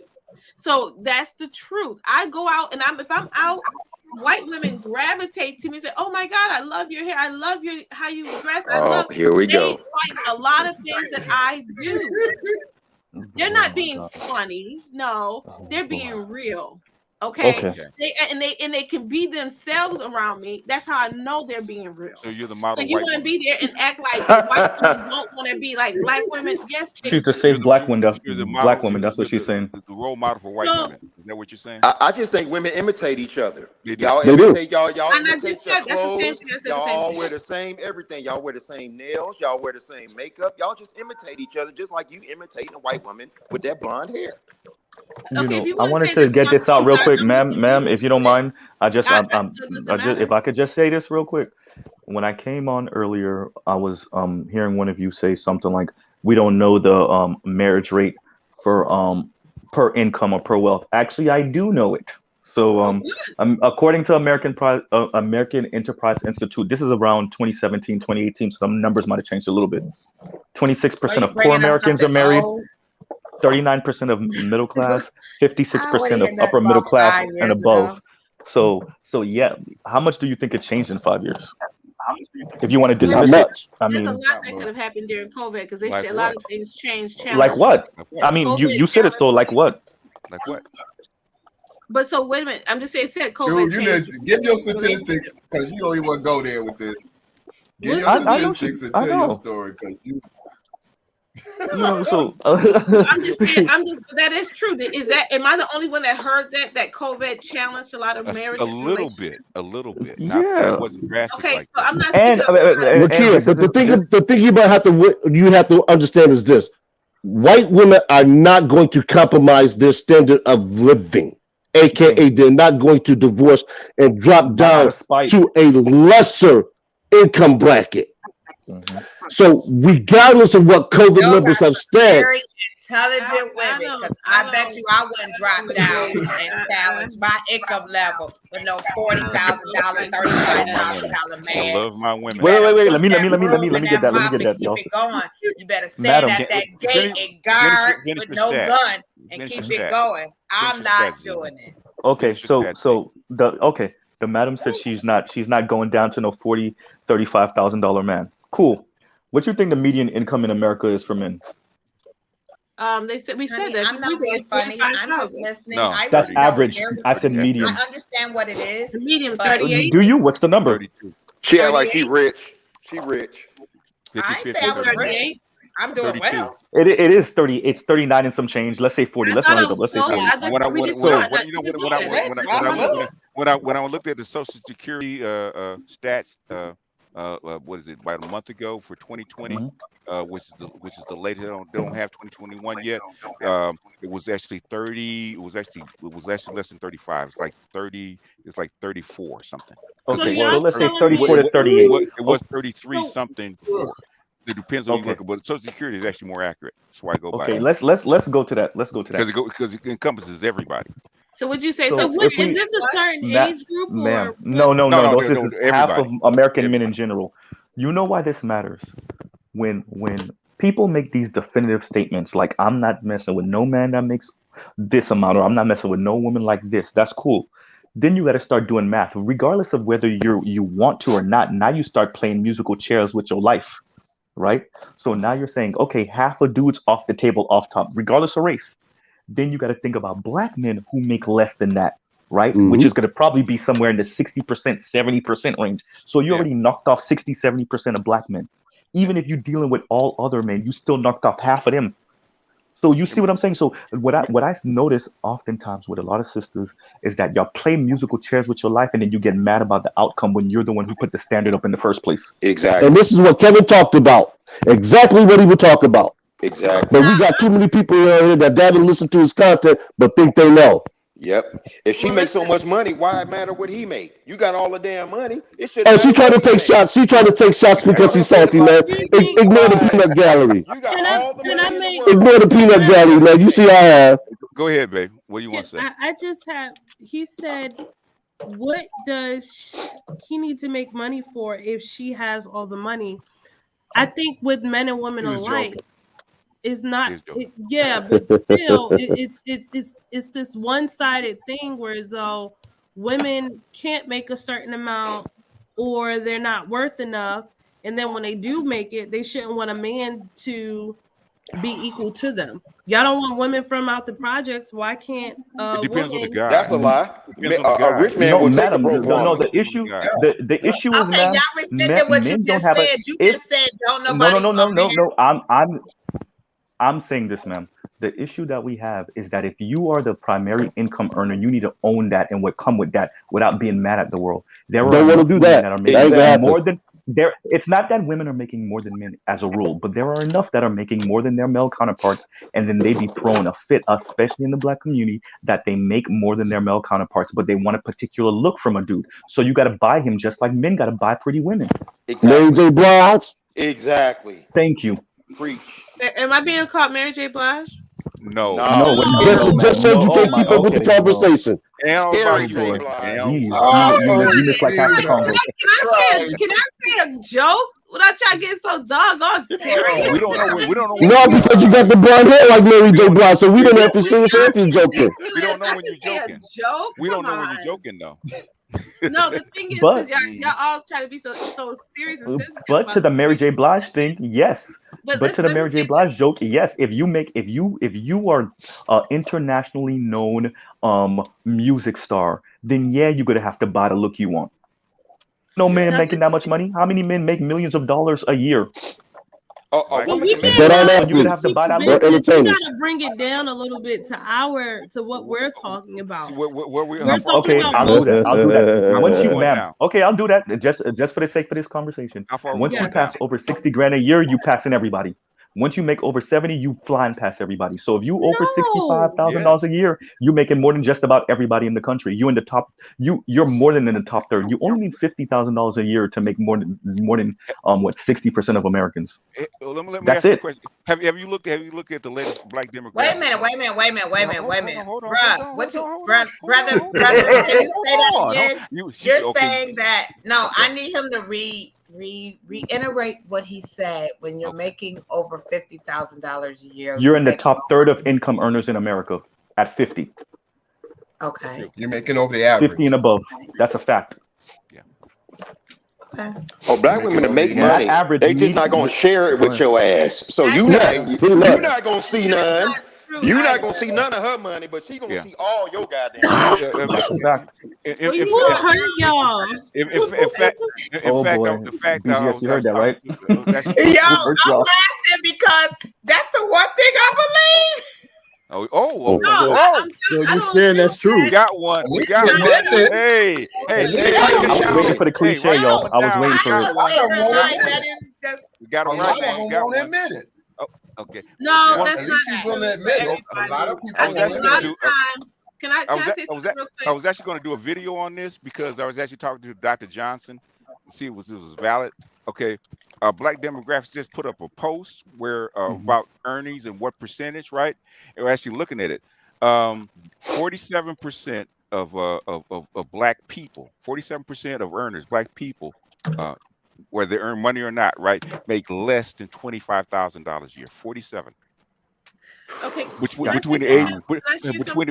marriage age between 25 and 40, millennial generation, right? They did a breakdown of it, right? Yeah, we don't got no money. And basically, I said they looked at the top because they want to compare the top of people making 50 grand above. I looked at the bottom, right? 47% of men and women that are black make less than $25,000 a year. 47% of marriageable age that are single. That's how they broke it down. So if you're looking for a single guy, the single guy, the vast majority of them are going to be making way less than $50,000 a year. Can I say something? Because when you get up to a single man that's black between the marriageable age of 25 and 40, 2%. Can I say something, please? Go ahead. Real quick. I tend to disagree to a degree. There are women that have high standards. I understand it. But there are women, because I believe, wouldn't you not agree that there's more women with low self-esteem than there are women with self-esteem? That's true. Okay, and in saying that, case in point, because of what most women have low self-esteem, they're more susceptible to getting a man or dating a man that with little to no income, because at least they have a man. So are those the ones that making all the money though? With the low yes, some women. Yes, just because women make money doesn't mean they don't have low self-esteem. That's the part we have to start thinking. Remember this now. Even men that make a lot of money doesn't mean he has a high self-esteem. He can still have some, but he still has high standards though. But no, listen, didn't we just hear that Chris Rock? Did y'all hear that Chris Rock was going for counseling for low self-esteem? Yeah, but he still has high standards. His standards and his self-esteem were two different things. Okay, not even the same place. Fine. If you want to say that, that's fine. No, it's true. No, it's a we fact. don't know who all Chris Rock took home. It's true. We don't know. It's true. We don't know who they are. He got the self-esteem slapped out of him. No, as I was saying about the low, the reason why they have low, but having low self-esteem, as I was saying before I got cut off, y'all won't want me to cut y'all off. Is that when you have low self-esteem, you will accept someone with lower income. And at least you have, and a lot of times women are just in relationships because a man is there. They just want someone there. Nice to know love ain't got nothing to do with it. If I may. Can I finish? Madam, Go ahead.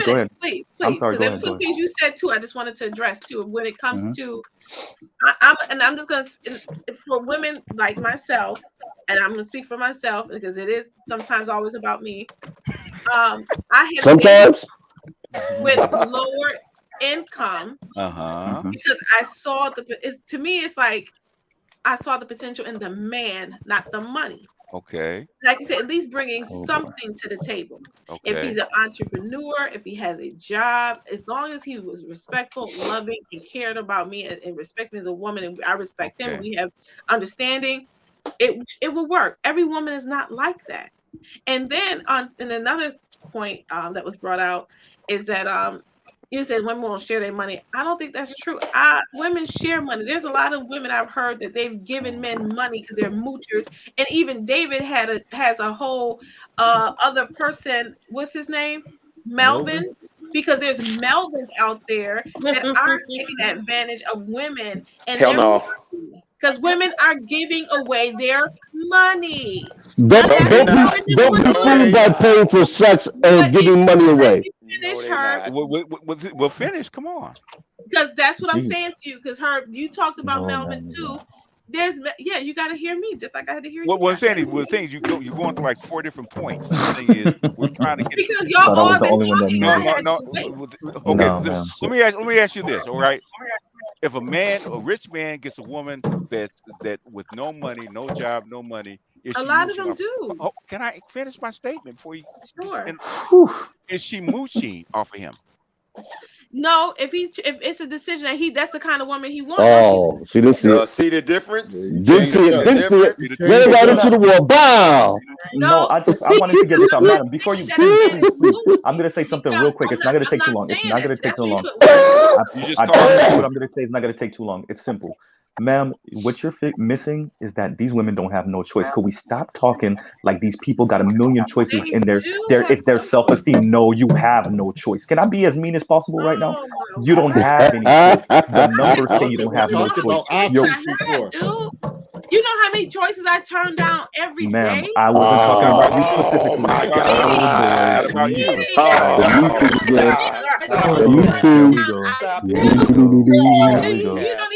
Here we go, ma'am. I was not talking about you specifically. Please don't try to deflect. Please don't try to deflect. I am not talking about you specifically. She can't be. Boy, this is impossible. This is impossible. This is impossible. Ma'am, are you in a relationship? Let her go. Let her go, Z. Go ahead. Okay. And when I show you who I'm with, when I become in a relationship, you're gonna say, "Damn, she told us." Yeah, sweetie. You're not bad. You represent 22 million black women. Do you represent 22 black women? Do you represent 22 million black women? You represent all them the time. You represent them all. Okay. Thank you. Did you say lies, Will? No. I did. I said lies and cap. Capping and lies. Lies and capping. That's all I did. Capping and lies. Hey, yo, my God, why the hell I get this conversation? It's wild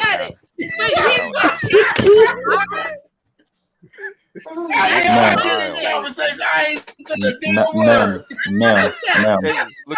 Ma'am.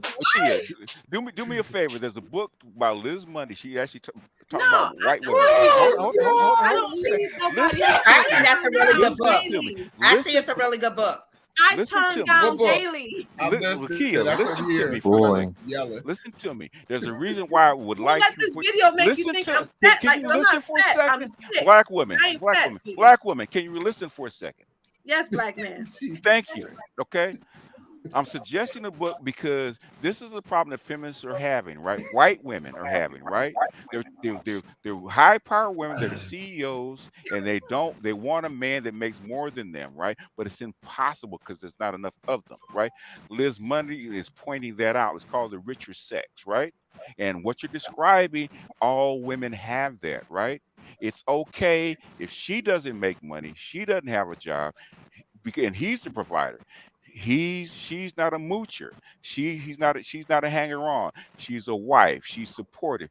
She's doing her job. When the roles are reversed, then the attitudes are reversed. That's the problem that all women are having. Black women tend to have it a little bit worse because the way we have been socialized, right? So when you call the guys that taking money from a woman a moocher, okay, so I asked. No. Hold on, black woman, hold on. So when I asked you, it was the same thing. If you put a woman in the same place as that man, would she be a moocher? What did you say? No, and that's what I'm trying to say to you. No, I was just counseling a woman. She's married to a man that's on disability, and he's home, and for the most, she's more so working, and he is taking care of the kids. I said to her, listen, there's nothing wrong with that. I said, "There's nothing wrong with her." His own father tried to put him down for it. I said, ain't nothing wrong with that. If a man decides to be home with his kids because he care about the well-being of his family and you work, there's nothing wrong with that. But you make sure you respect that man as the same is equal, or y'all have a partnership, whatever your role is, you still respect him. So is she include him. Is she respecting him? I'm asking you a question. How does she look at it? Because you're right. That's Yeah. what I'm trying to tell you. Exactly. Absolutely. That's what I'm saying. Exactly. That's what Y'all I'm always trying to say. try to act like y'all speak for the majority, and it's not the majority. It is the majority. Black women are not generous with money. I don't know why they capping, bro. Black women do not spend money on men. Period. It is the majority. It's not everybody though. Sweetie. I didn't That's say it what was I'm trying to everybody. The say. majority And is that's not what everybody. I'm saying. And maybe that's why I get a little like, come on, because I know I don't people. know. I don't. I'm not saying that man is a moocher because he's not You did. working. Well, why did I'm you say saying that? he's a Why did you moocher say that? when he deliberately uses a woman. But if it's in a relationship, like when I met my ex-husband, he didn't have a job paper. He did carpentry. I took him at his word. And he that's what he did. He did carpentry. I didn't, and you know, I did like to, I was like, for 11 years we were married. And he never showed me his paycheck. He never showed me, told me how much he brought. But he bring home. money home though? No, it was just different. I brought money home. So he never brought money into the house. Whatever he did, he paid his bills, and whatever money he had. I never knew what he had. Sounds like a terrible ass relationship. Did you hear ex-husband? Did you hear ex-husband? Exactly. So what I'm saying to you, that's what I'm striving to say to y'all. That's not always the case. And a lot of women that I have met throughout life, I'm 45 years old. I look young. Yes, thank you. I'm gorgeous and beautiful and fit. You think she bad as hell? You think you bad as motherfucker? You think you bad as hell? Right now, I'm sharing with you right now that every woman is not like that. No, the majority is. The majority. Majority is, because we hear this all the time. Especially in the black man, we hear this all the time. I mean, constantly. Every study, every article, every publication that has something to do with that, we get it. If you're a content creator like me, you can't. Your emails flooded with this kind of stuff. Every time somebody writes a book, an article, does a video saying this stuff, I get it. Okay, it's the majority. 3 feminist white women have written books on this, like the Miss says, right? She has the book. You read the book, right? Am I lying? What's that book? It was Richer Sex by Liz Miller. And there's another one called The End of Men. And there's a third one that I'm reading. I'm trying to remember the title of it. And she actually had a video. She said the exact same thing. She actually said we're at feminists, we're at like 15% of where we want to get. We can't get any further unless you see that man, that supportive man, as masculine. If we can't do that, we can't go any further. In fact, actually, I think her live video is actually better than the book because she breaks it down. Yeah. In fact, you know what? Remember when they actually swore in Ketanji Brown Jackson, I think her name is, last name? Yes. Okay. There was an article, and I think it was the Washington Post that talked about the husbands of her and husband like her and Kamala Harris and a few others, right? They call them the Supportive Husbands Club, okay? Which is something that coming out of the literature, it just started to become popular. The supportive husband. They're trying to get, especially upscale women, to actually accept a supportive husband, a house husband, or without. But their husbands are also Caucasian too. Huh? So they get a pass because they white. Some are, some aren't. They get a pass because they white. Not you, black man. So look here, go get you a white man, girl. You gonna be. I heard that. Let me say this. I'm like this. I am not going to put a color on what my next is going to be. I just know my next is going to be. I make sure. You don't want that pink wood. Well, she knows white people. No. It ain't that she gonna have to lose that blonde hair because she ain't Reese Witherspoon. I don't have to lose this blonde hair. I guarantee you lose that hair. What I lose this blonde for? She wouldn't be able to flip it like that if she lose that. You know, you can't flip the naps like that. I have hair just like this. No, you don't. Your hair like that. Matter of fact, I'm gonna make it real succinct for her. Remember that movie that Chris Rock did when he was supposed to be taking over somebody else's body after he got killed? Oh yeah. How her husband behaved? Yeah. Same shit. Yep. What is he saying? I tune him out sometimes. What is he saying? Hey, to your demise. That's okay. It ain't to my demise, sweetie, because I don't know what half the stuff you say don't make no sense. That's okay. Like I said, I'm above some people. Like I was saying before, I think women are gonna have to make a choice. I think that's what we saw with Kevin's channel, is that women never actually have to think about what men want. Y'all don't consider it to your own detriment. You only think about what you want, and there's nothing wrong with knowing exactly what you want. But then you have to go to the relationship store and try to buy stuff with what you want, and it don't be working out. But wait a minute, aren't you the same one that said that white women had to buy what they want, like men have to buy what they want? You said men have to buy what they want. Yes, yes, ma'am. And when we fail, and here's the difference, fundamental difference. When we fail, nobody cares. That's not true, though. I'm gonna share something with you, sweetie. That's not true. You sound young, but let me school you. Oh wow! Oh wow! She age blast me in front of all of y'all. Yeah, go ahead, she's good, man. I'm saying by your voice. I'm saying not by your words, but by your voice. He's in his mid-30s. Okay. Thank you. You still sound young. My son is 30, sweetie. You sound young. So let me say this to you. I believe black women are nurturers. That's why we were the maids to a lot of white families. No, let her go because she just messed up. Go ahead. Let me get on that. Let me help you out with this one too. Don't forget that we helped raise a lot of the white young kids because we were their maids and we were nurturers and we're nurturers to our own. Yeah, family. like 50 years ago. Okay. No shit, like you taking credit for that? I don't want to be misguided by that. We wasn't slaves because we were nurturers. We were slaves. We were maids. Thank you. We were nurturers. That's it. Okay, that's fine. So if you don't take, we don't want. Well, I won't go there with it. I'll say we are nurturers. Yeah. We are nurturing women. We nurture. I care about what my man is thinking. I care, and I think a lot of women care what they man, because it's like if they don't, it disrupts our world when our man is not. We're not in tune with him, and we care about your feelings. We care about what you think. So I don't see that to be true. But do you have a man? That's the question. I know because I haven't chose one yet. I'm vetting right now. Okay, madam, when you started your sentence, real quick, BJS, you started off with "I believe." Why did you start off with "I believe" when I was telling you what I think and what I know? I'm sharing with you what I know too. That's not true. Not all women are like that. Okay.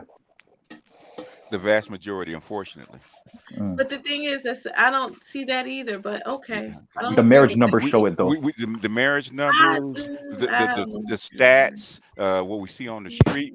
Have you ever asked black men what their experience with black women is? Well, what about us? Hold on.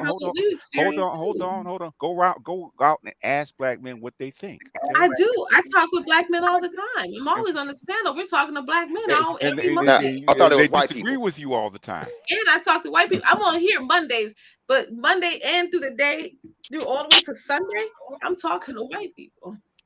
Guess Asian people, white, Asian, Puerto Rican. I'm talking to all kind of folks. 28% of black women are married. Do you think that's because they care? Hey, Z, I want to tell you this. Go ahead. Believe it or not, and this is something that's come out since Kevin Samuels died, right? That probably some white men are some of the biggest fans of Kevin Samuels. That's a fact. That's a fact. Definitely. I agree with. In fact, far more white men are fans of Kevin Samuels than black men. I agree with it. That really keeps coming out. Where did that statistic come from? No, people are doing research on his algorithms. You know about that is this. And everybody you always ask for numbers, but you can't come up with any. Where your numbers at?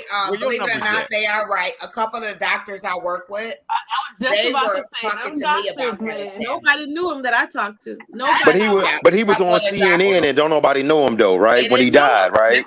He was on MSN. He was on MSN. He was on national TV. But nobody knows him. He's gonna be on Atlanta next week, but nobody knows him. Nobody knows him. I was sad when I heard the news, and I said everybody I had saw that. How can you be a know-it-all and be clueless at the same time? That doesn't make sense. Did you hear? How can you be a know-it-all and clueless at the same time?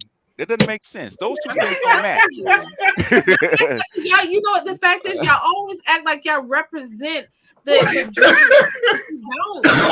don't. Wait, say that again, ma'am. I missed that. Say that again. We Y'all always act always like we act like represent y'all what? represent the majority, and We you do. do Ma'am, not. okay, You BJS, do let me get that. not. Let me get that. Let me Go get ahead. that, BJS. You do not. Go ahead. Go ahead. Go You for know it. how you know we represent the majority? How? Because 28% of black women are married. That's how you know we Oops. represent it. That is You want to know how? Wait, nothing wait, wait, to wait, wait, wait, wait, wait, wait, wait, wait, do with that. wait, wait, That wait. has nothing to You do want to with it. know? You You don't want to know? represent You the want to know majority. how we represent the majority? You don't. Because Kevin Samuels only had a channel for 2.5. Well, he blew up in 2.5 years. He got to 1.4 million subscribers. Because of A internet. lot of that, a lot of that being black women. As a matter of fact, the majority of his audience was what? Black women. You want to know why? Because Yeah. they were tired of sisters around your age lying to them about what men want. That's Boom. why. No, let me share something else. Boom. You remember? Did y'all see the documentary? Did y'all see the documentary where the gentleman, the actor that just died, the black man that was in that movie? He did a documentary where people were able to pay to get their numbers up in the music business. Did y'all watch that? Nope. So you're gonna dismiss Kevin Samuels' numbers by saying he paid for the numbers? That go on in life. So you're Okay. gonna dismiss Since Kevin you're not Samuels' the numbers by saying majority. he. Once again, So this no, goes to what I'm wait, saying wait, is wait, this. ma'am. No, what I'm saying What is you're this. doing? No, let me What you're finish. I'll doing, let you finish. I'll ma'am? let you finish. What you're Let me know, doing? sir. Sir, let Go me ahead. finish. Go ahead. You didn't Go let him ahead. Go finish, ahead. but it's okay. She didn't, but go ahead. I did. I did No, let you you didn't. finish. Ask me a question and I answered you. Lakia funny. No. Go ahead. Yeah, no, we're having a conversation. Well, please. She No, ain't no, picked up let nothing her from go, them BJ. white folks. To be around them white folks, you sure ain't picked up nothing. Guess what? You That's neither. cold. Talk to Don't white folk all aggravate you it, need, man. buddy. Don't You ain't poke the got bear, no white please. mannerisms. You can't You even Ma'am, act white neither. for 5 minutes. ma'am, I'm you know how. on a conversation on a panel with y'all about having discussion, and we've all been cutting each other off. Yeah, So go this ahead. Go that, ahead. Go ahead. that double tongueness don't get nobody nowhere. Okay, Uh-huh. Go double ahead. tongue. That's Preach. all y'all do. Preach. All right, double tongue Preach. because the fact that y'all Preach. all been cutting each other off too. Stop. Go ahead, Mama. Preach. Come on. So all I'm saying here is that you do not speak for the majority. I don't care, white How do you man or know? black. It's not the whole freaking How do world. you He know? was not known on She the needs whole to believe that. No, international it's not that, level. How do you BGS. know? Where Ma'am, have you ever everybody How do considered, you know? ma'am, I know in my have you ever circle considered, they're not knowing. here's the How do issue. you know? Here's the How do you issue. know? Because I You're asked them. banking, How do you wait, know? ma'am, All of them? you're, All of wait, them? here's the issue though, BGS. And this is one of the issues that we have, right? When you're faced with the fact that so many men were fans of Kevin because he was saying something that we might not have heard for 50 years, you revert to implying that his numbers are not fake. I mean, not real, excuse me. You're also implying that we do not speak for all men. You want to know why you keep on telling yourself, because you ain't telling it to us, that he doesn't speak for all men, because you need to believe that. You need to believe that. I don't need to That's believe not for that. us. That's for What you you. believe Because does men not. know. Wait, ma'am. I wasn't done. I didn't land. The reason why you're saying that, like I said, is because you need to believe that. And what I'm asking you, as a black man to a black woman, come to reality so you can make your life easier. Because Really? most men do believe, Really? most men, ma'am, most men do agree with Kevin because we date y'all. Y'all are our mothers, our sisters, our baby mamas, our ex-wives, right? Kevin, do you know, like I said, the reason why Kevin was able to explode so much and Did so you say many because we men hate backed him. y'all? What did you say? No, whoa, when did you, whoa. Did anybody else hear that? I didn't hear that. No, I didn't hear that. No, I'm just Thank you. asking. I'm not saying you said it. I was just Hey, trying I'm to happy put you some said that things because that's what you registered. You might want to ask yourself why you heard that. Boom. This is the thing. Are you finished? I'm just saying. Yeah, go ahead. That was so juvenile. This is the thing.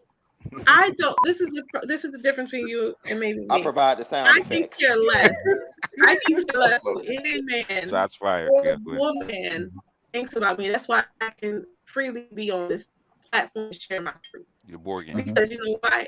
None of you put money in my pocket or feed me or put a roof over my head. So it's not like it. I don't need to have and if someone's opinion of where I need to be in life, because where I am is I'm happy and joyful and I have love and I'm doing what I love.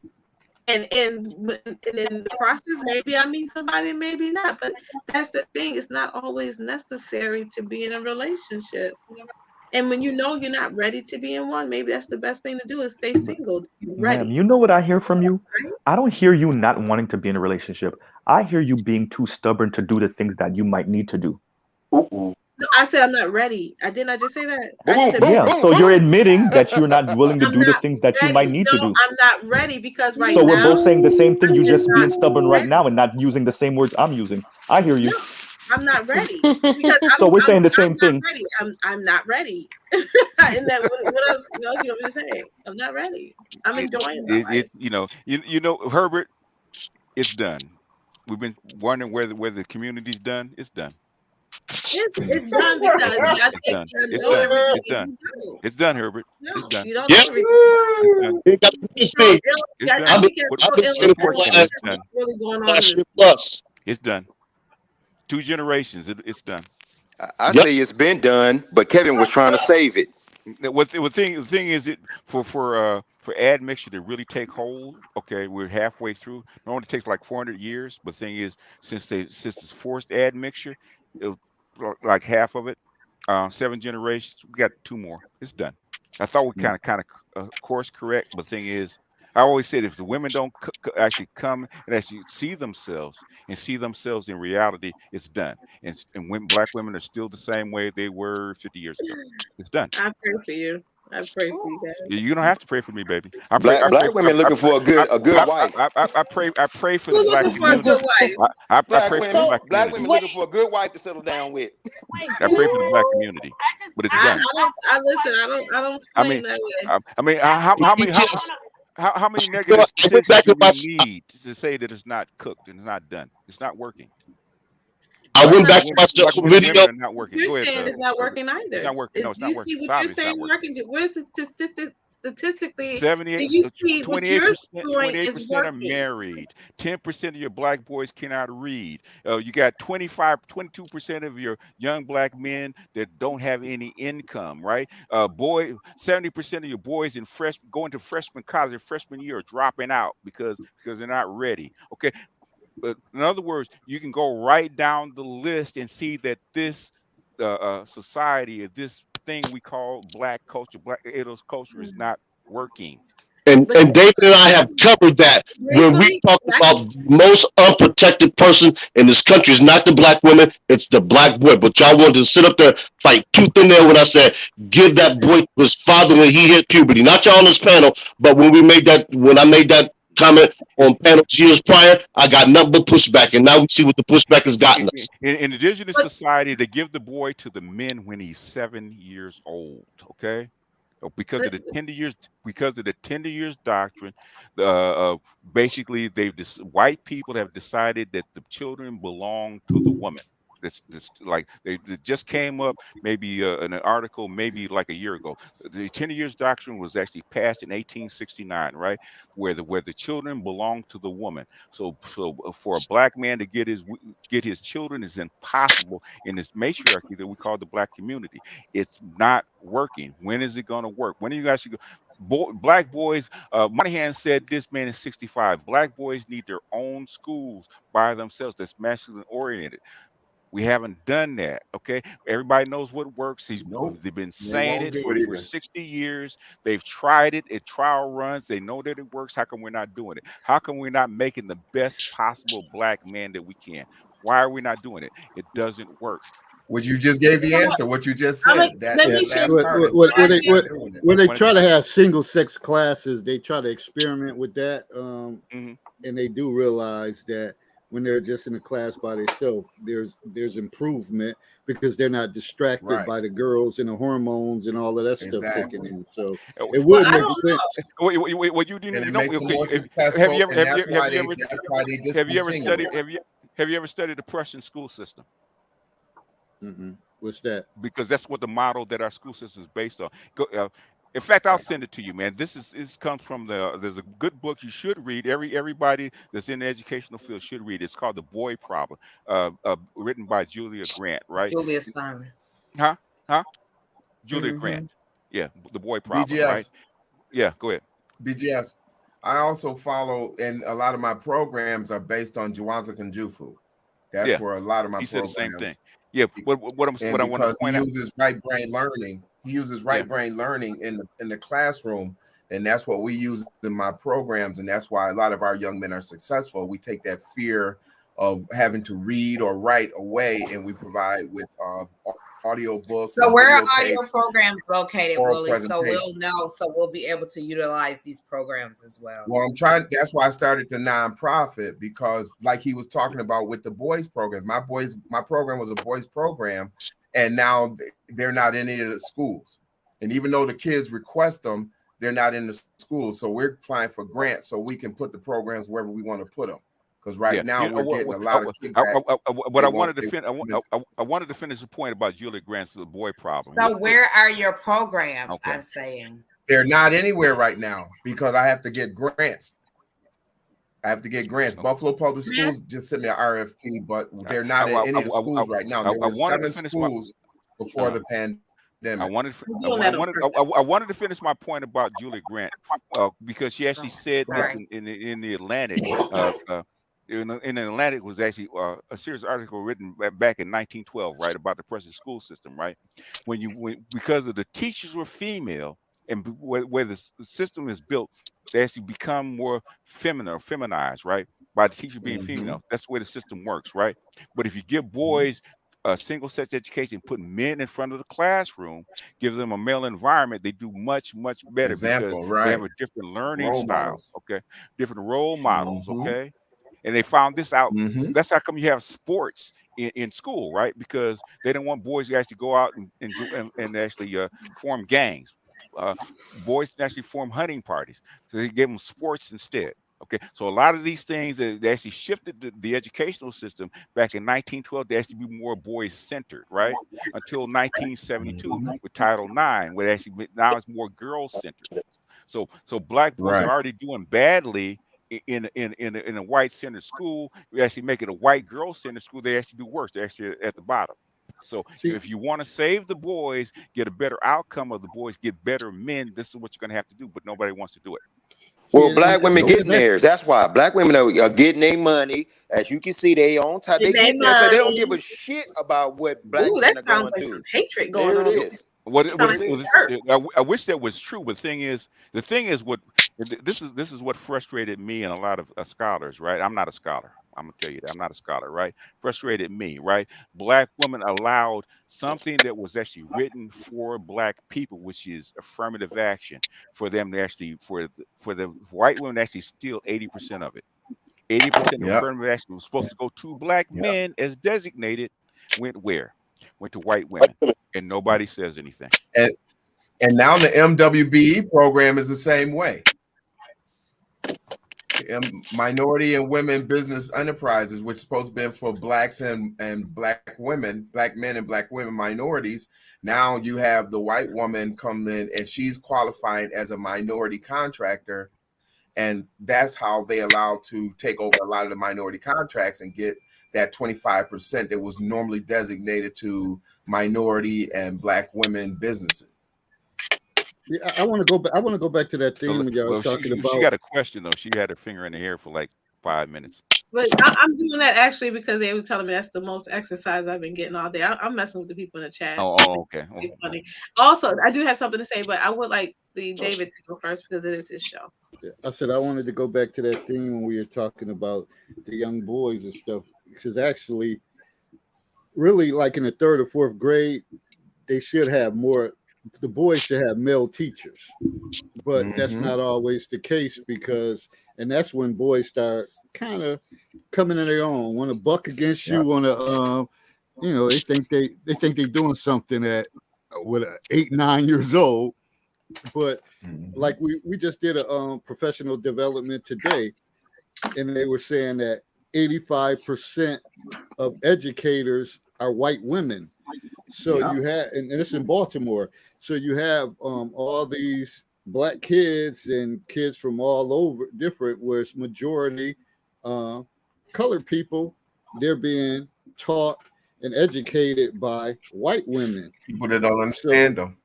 Yeah, and that's the thing. So when they start getting loose in the 3rd or 4th grade, and then sometimes by the time they get to middle school, they already become a problem. So in a lot of black But wait a guys, minute. a lot of black guys. So a lot of black guys say, I don't want to do elementary. I don't want to do middle school. I want to do high school. So a lot of them are at the high school level. But when they get to that point, it may be too late. Because I was one that said, I ain't never doing middle school. I do the little kids, whatever, but the middle school kids. But now I've been at middle school the longest out of anywhere I worked. And I worked at all levels, college, high school, middle school, elementary. But now I love middle school. I'm like, this is crazy as hell. But they got a lot going on And in the their kids love brains, you. whatever. Yeah. Yeah. So, The kids love you because they Can I see you cut and in real they know quick, you're David? not going anywhere. Can I cut in? So you just made a very, I had to piggyback on something that you said. You said that, and BGS agreed, that the majority of the teachers were what? White women. Yeah. But we're the ones that's killing them. So if and then two, white women are teaching our boys, and these are the ones you're telling them that they should be with. Shouldn't they be doing good in school? I think that's two different parallel things. No, I think no. Let me say this. Let me tell you why I'm saying that. Let me say this. Hold on. Because let me finish, please. Let me tell you why I'm saying what I'm saying. You've been talking all night, exactly.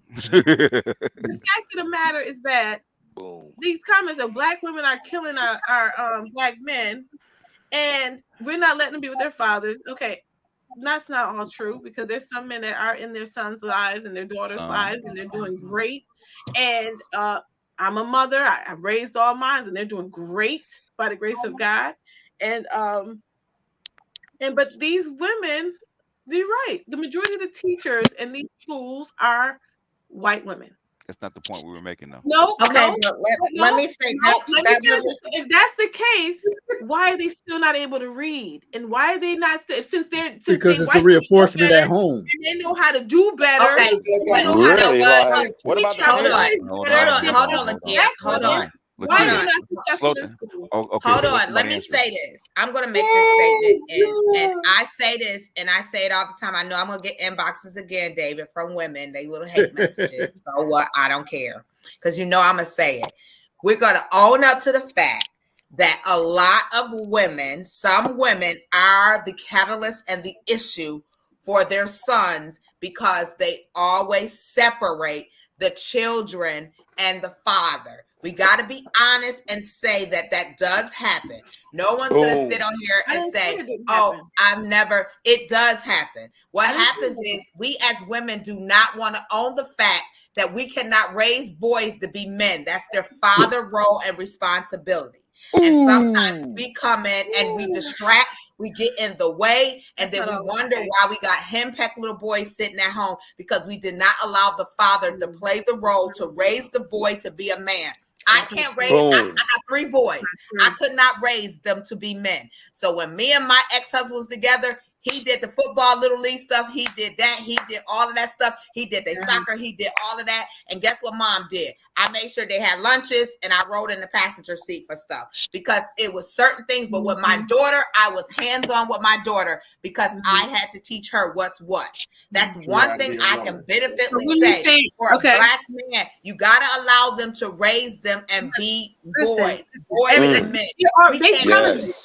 But no, Annette, I'm sorry. But they're telling you the men are missing. If their father is in prison, then who's the one cheering them on at the football game? They're not all in prison. Hold on. This is where I have to go. That are some people's story. If they're not gonna like what I say, if their father is in prison, they're gonna take their kids and sit right there and they'd rather go to work and then take their boys. And she's right. She's gonna be right. Of the mother, that's the choice she made. Whose responsibility? It's the woman's responsibility. And I took on that responsibility. You know why? Because they came out of my womb. And she I'm got not felon going baby. Man to do it. Women gotta take that responsibility, because you got with somebody who had the possibility chance of going in jail. You got to take the responsibility. Absolutely. Now. Nobody else take it. Exactly. That's not everybody's case. That is not the majority of the Lakia, what I want to ask, Lakia, what I want to ask, majority of these cases, the fathers are not in prison. Exactly. Lakia, No, they not. what I want to ask, what I want to ask, Lakia, what I want to ask, I was talking about the present school But wait a minute. Lakia, Y'all are so black double woman, tongued. black woman, black woman, black woman, black woman. Listen for a second, black woman. Listen for a second. Listen for a second.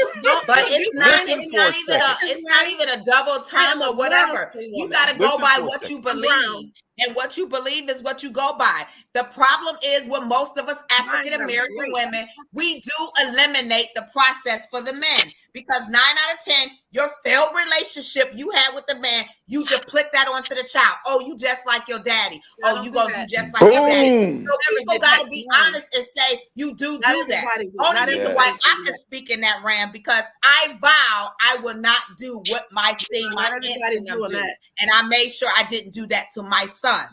But again, we got to be honest and say it happened. Do I know women that do it? Do I always speak in their face and be like, yo, don't do that, because your failed relationship does not have anything to do with the child? I never do that. I don't do that. I tell them, listen, that's your father. As the word says, honor that mother and that father, and our days will be long. When you teach your child, you don't do that. But you got to be honest and say that women out here do it. The reason why we know women do it, let me point to the reason why we know women do it. The reason why you know women do it, why do we have to go downtown to the court system to get child support? That you have the court system when you laid in the bed with them. Ooh. That's a prime example right there. But the fact of the matter, we have to go downtown and get the courts involved with something, but you didn't have the courts involved when y'all was in the hotel, when y'all was in the motel, when y'all was in the room. That's what I say all the time. We want to switch it up when it's convenient. Oh, I'm gonna take him down there and get his money. Oh, he with her. Oh, I'm gonna get some of his money.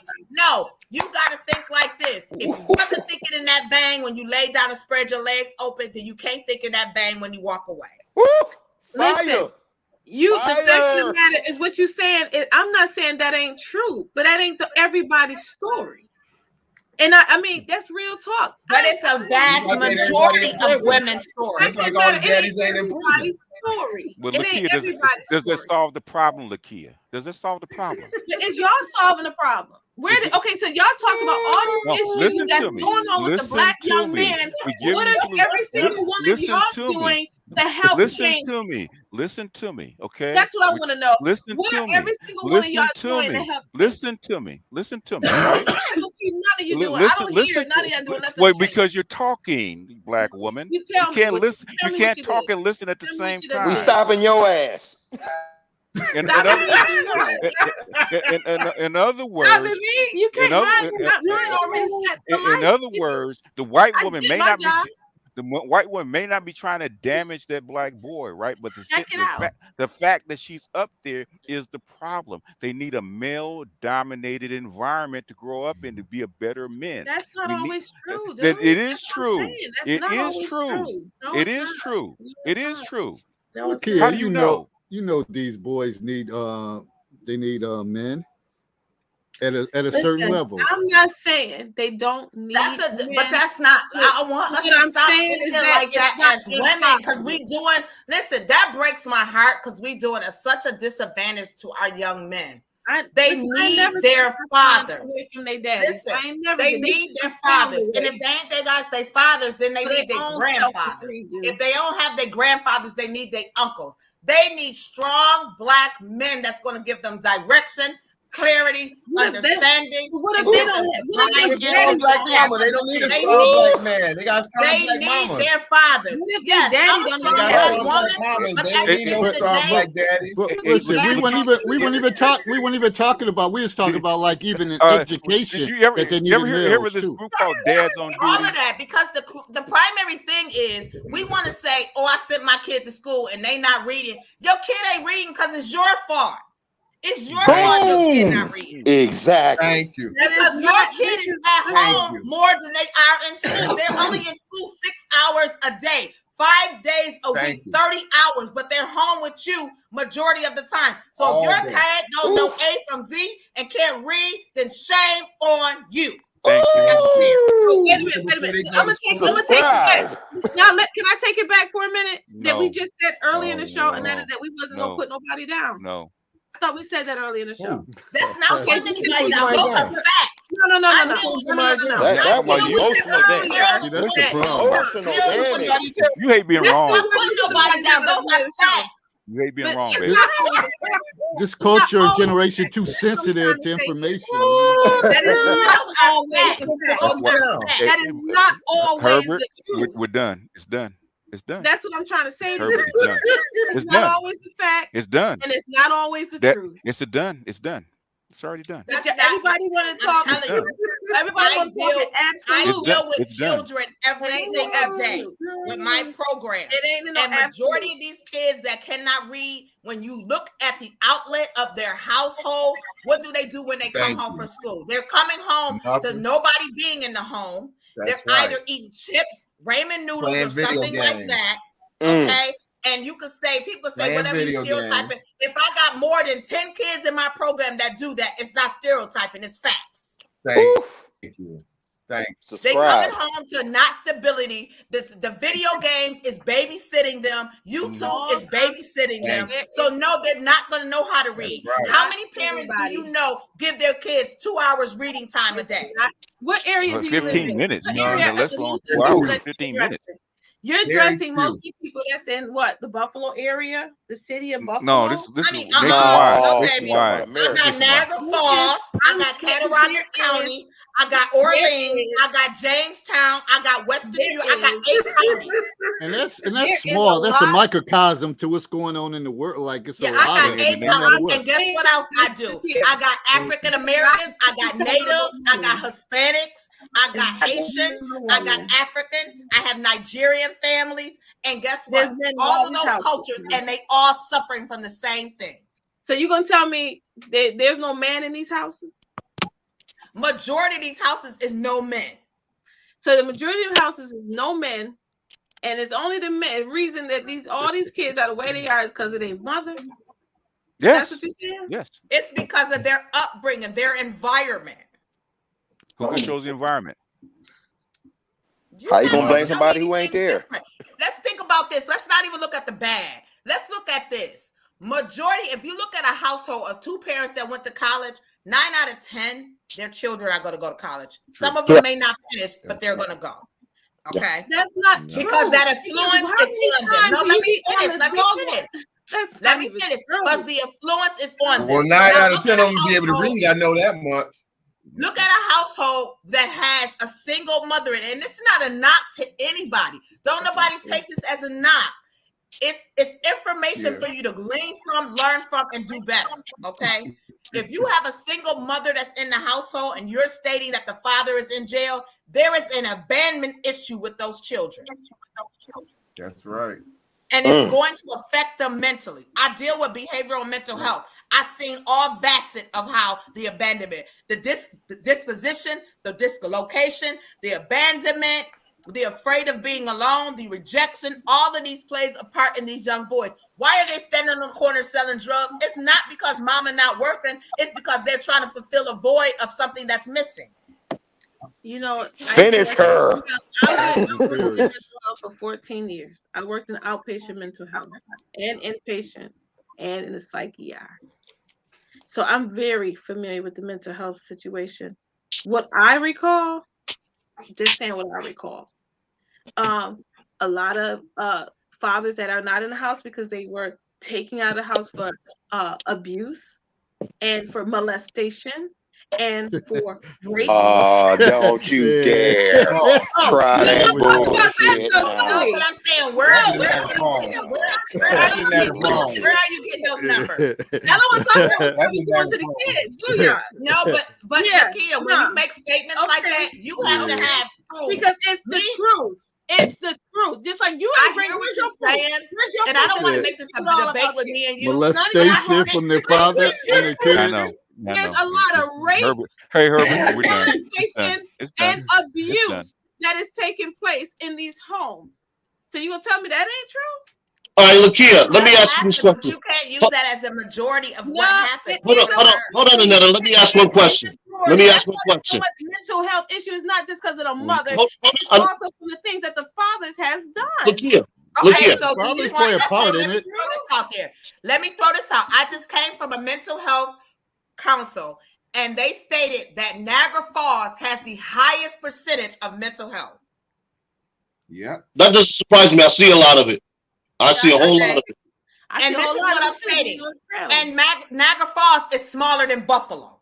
Yes, by yep. It's only 47,000 people. When I'm talking, I'm talking about dealing with the Department of Health and New York State Mental Health, who we have actual figures because we are diagnosing people and we are medicating them. So we know what's going on in the household because we are hand-holding people to try to keep their children.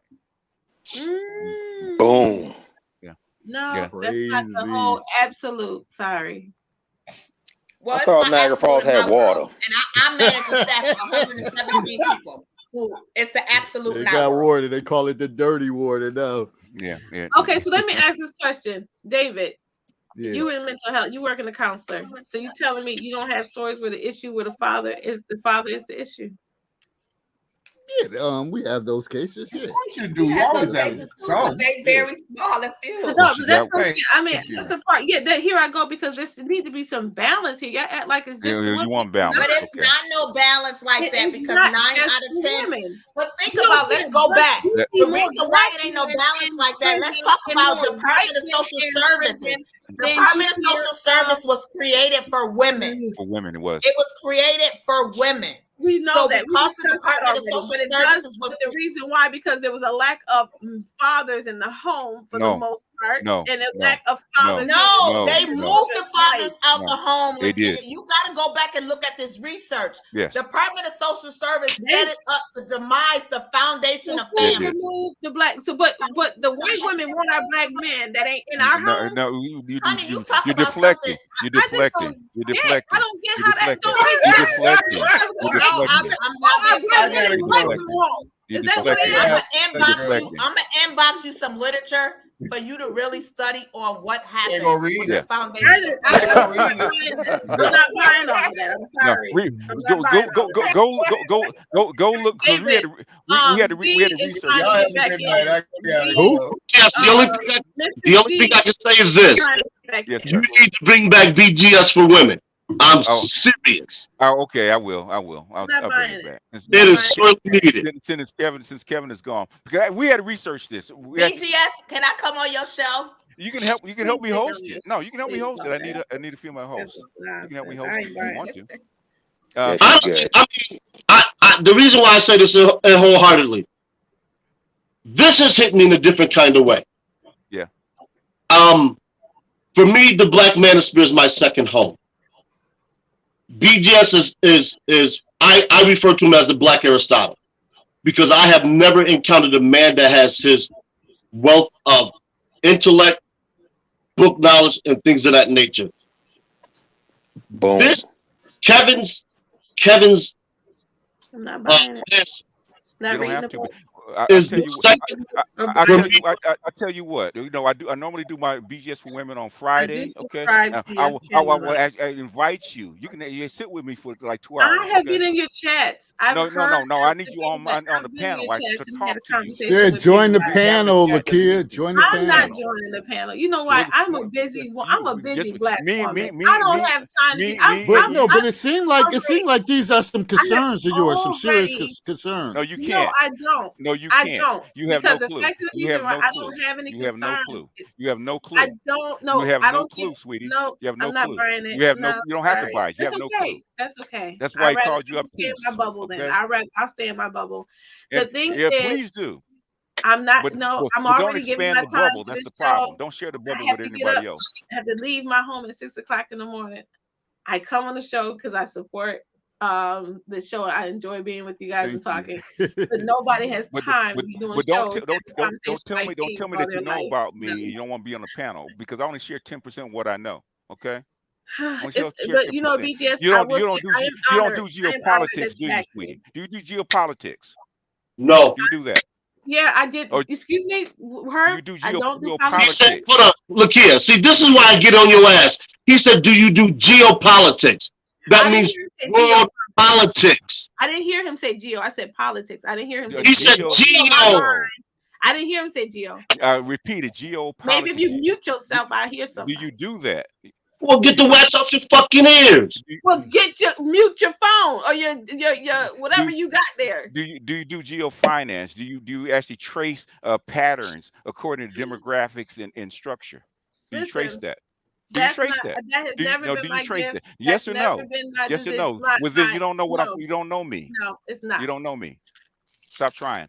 I don't know you. I'm saying no, you don't even know what I talk about, because if you've been in my chat, which I rarely do live, I rarely do lives. Okay, been in my chat. Do you know what I talk about? I've been in your chat. No, you haven't. No, you haven't. No, you haven't. Okay. You have not. Okay, that's fine. But again, I feel honored that you asked me. I appreciate you for asking me. I do, because I know you are a man of influence. I appreciate you asking me. But I am a very busy woman. I am raising. I'm still raising children. But don't make claims about me that you have no clue about what you're talking about. I didn't make claims about you. What did I say? You did. Yeah, I've been in your chat. I know what you talk about. No, you don't. Yeah, I do know what you're talking about, because when he called me Aristotle, that's him. That's his opinion. That's right? his impression of you. You rolled your eyes. Okay, you don't know what you're talking about. That's his impression of you. Yeah. Yes. Yeah. Do you understand why? Don't be yelling at me, boy. That's not a yell. Don't be yelling at me. Dude, I don't know this motherfucking way. You keep running your goddamn mouth, and he's trying to tell you something, and you refuse to acknowledge it.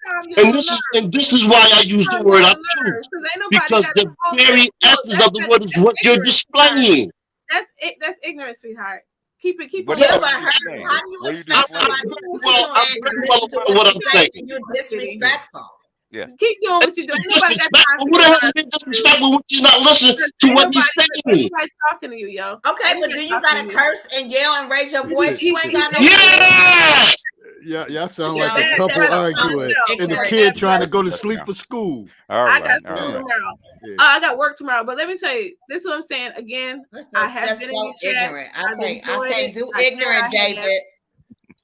And I feel honored that you asked me. I appreciate it. Thank you. And I can't be dealing with ignorance. I can't be dealing with porch nigga stuff. Oh, here we go. Listen, we about to close this out. Yeah. Close it. It's been. Because he ain't got to talk to her like that. He don't have to curse at her. That's disrespectful.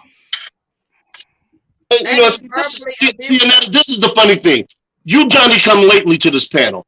I'm not going to sit here and tell you how many times her and her motherfucking cohorts have said shit to me, and I didn't say anything.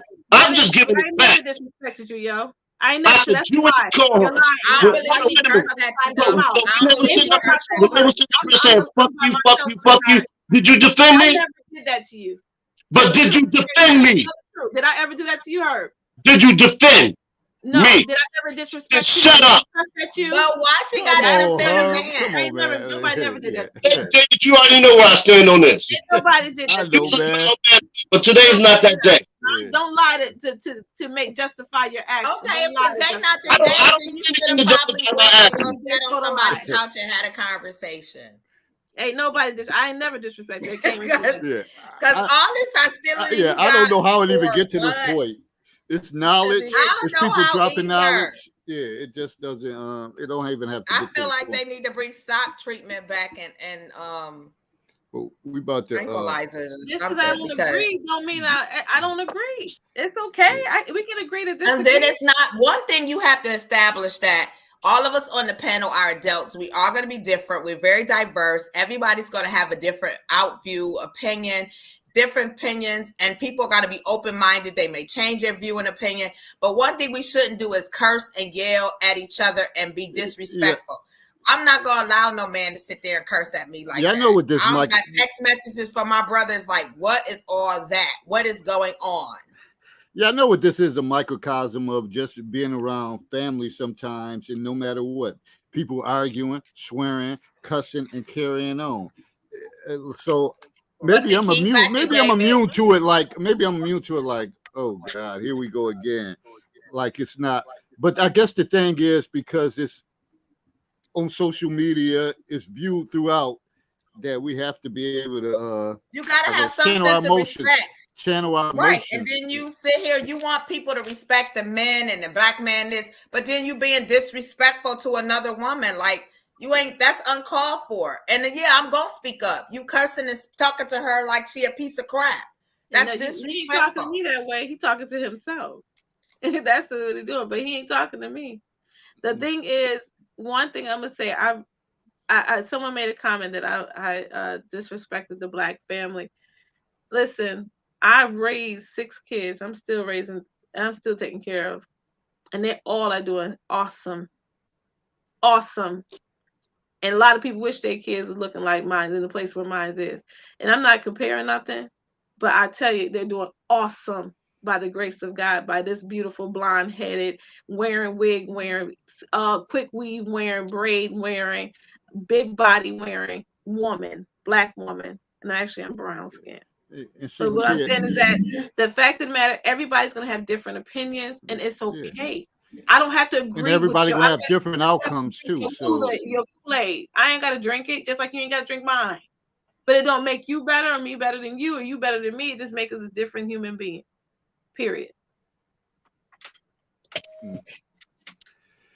woo, that was a doozy. Yeah. All right.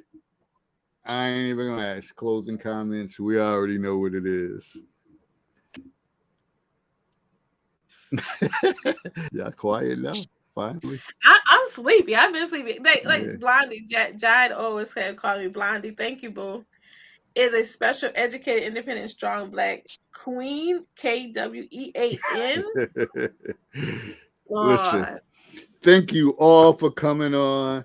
We knew that even this subject with Kevin Samuels, it was going to draw out some emotions. And the thing about it is, I've got text messages of people saying, "Oh, he's dead. What's the point?"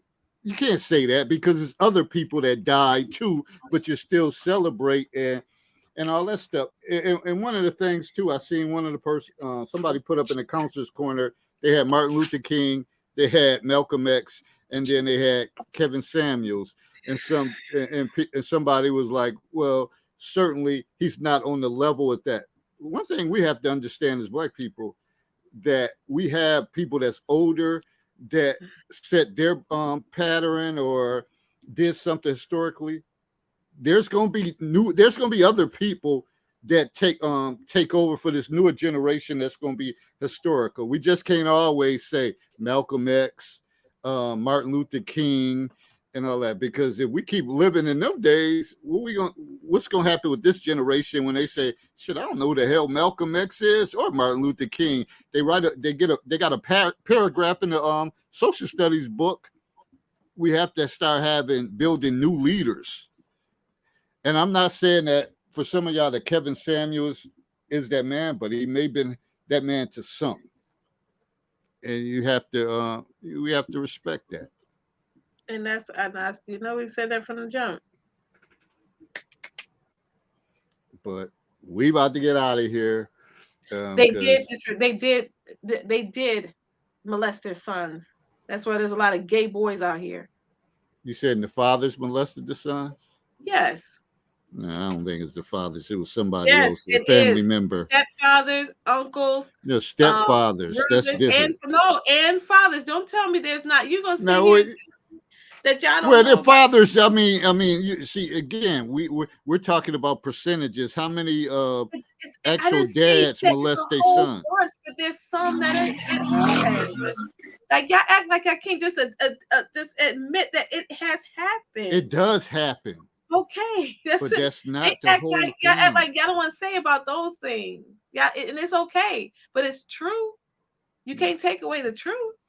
So you're gonna use that as your talking point. That I don't even know the percentage. If you say 5%, I was talking to the guy in the chat. We said you weren't taking talking points. Okay, no, I'm just saying if overall, is you gonna use that as a talking point, like if 5% or 2.5%. Fathers molested their sons, that means that's the whole model. No, I wouldn't there. I'm not saying that. We don't talk absolutes, and that's all I've been saying the whole time. There ain't no absolutes here. Everybody, there's when if it's a woman, if it's a male, okay, it's the majority of the women, and it's always the majority of the Black women that not teaching their kids how to read and not. I'm sad. I'm not as blaming heck nobody for to any. hear that. We all have our It's the role. majority of Black women. Why Black men ain't who they are? I can't. That saddens the heck out of me. We all got to step up. That saddens me. I'm like, I know we better than that. I know we better than that. And that's the part that I'm just not accepting it. I'm sorry. I stay in my bubble on that. Well, all right. Anybody else got anything else they want to add? It's been real. I'll say the greatest thing about success is being open-minded, diversity, and having the ability to change. I think sometimes we get so closed in a box and we're so closed-minded that we are not open for change. I'm grateful for my grandparents and my aunts and uncles giving me the ability to understand that everything I say doesn't have to be concrete, because he gives us the ability to think things out and be open-minded and change your views on certain things. It doesn't mean that I'm compromising. It doesn't mean that I'm unwavering. It doesn't mean that I'm unstable. What it means is I'm open enough to understand that my views cannot be imposed on someone else's. There you have it. We all gotta listen to learn and learn to listen. Like Amen. People come from different perspectives, different demographics, and all that stuff. We have to be open to listen. Like nobody ways is like it's locked in. Like that's it. That's the cookie cutter approach. One size fit all model is not the case. But we still have to have these conversations, and we have to have them. They have to be productive, and we can't get into it and then like, okay, I'm dropping out, because that don't solve nothing. Like I said, this is just a microcosm of what probably goes on in households and all of that stuff. So here you have it. So we're about to get out of here. Huh? Can I say, I'm gonna have my closing point is that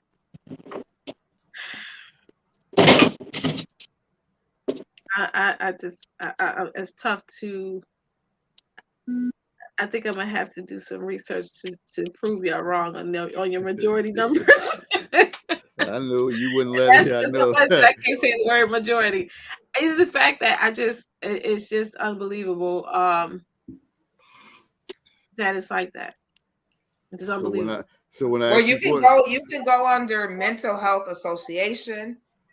Which have links to all the information about families and children and mental health, as far as how they get removed out of the households. You can go under the Department of Health under health homes and different strategy programs for youth, and it'll give you all the statistics. I'm not wrong, DJ. Okay, I got you. I will. I'll do that. I'll read it. I'm gonna make that time. Actually, for a talking point. I'm reading soon. I finish that book. I'll go into this new book. I'll read it. I'll go and look into it, research it. Right. Anybody else? No, sir. Thank you. All right, so we out. Thanks for everybody for joining. I know it's been a long one, but I knew that it was gonna be a heat up. No. And just think about and reflect on stuff that was being said, because there's truth in everything that everyone said. There's some truth to something, and we have to open our minds and listen to that. With that said, we out. Thank you all. Everybody have a good night. Enjoy the rest of your week. Be safe, and see you next time. Right. Peace. That's it. I just want to show I'm not bad. Okay, bye.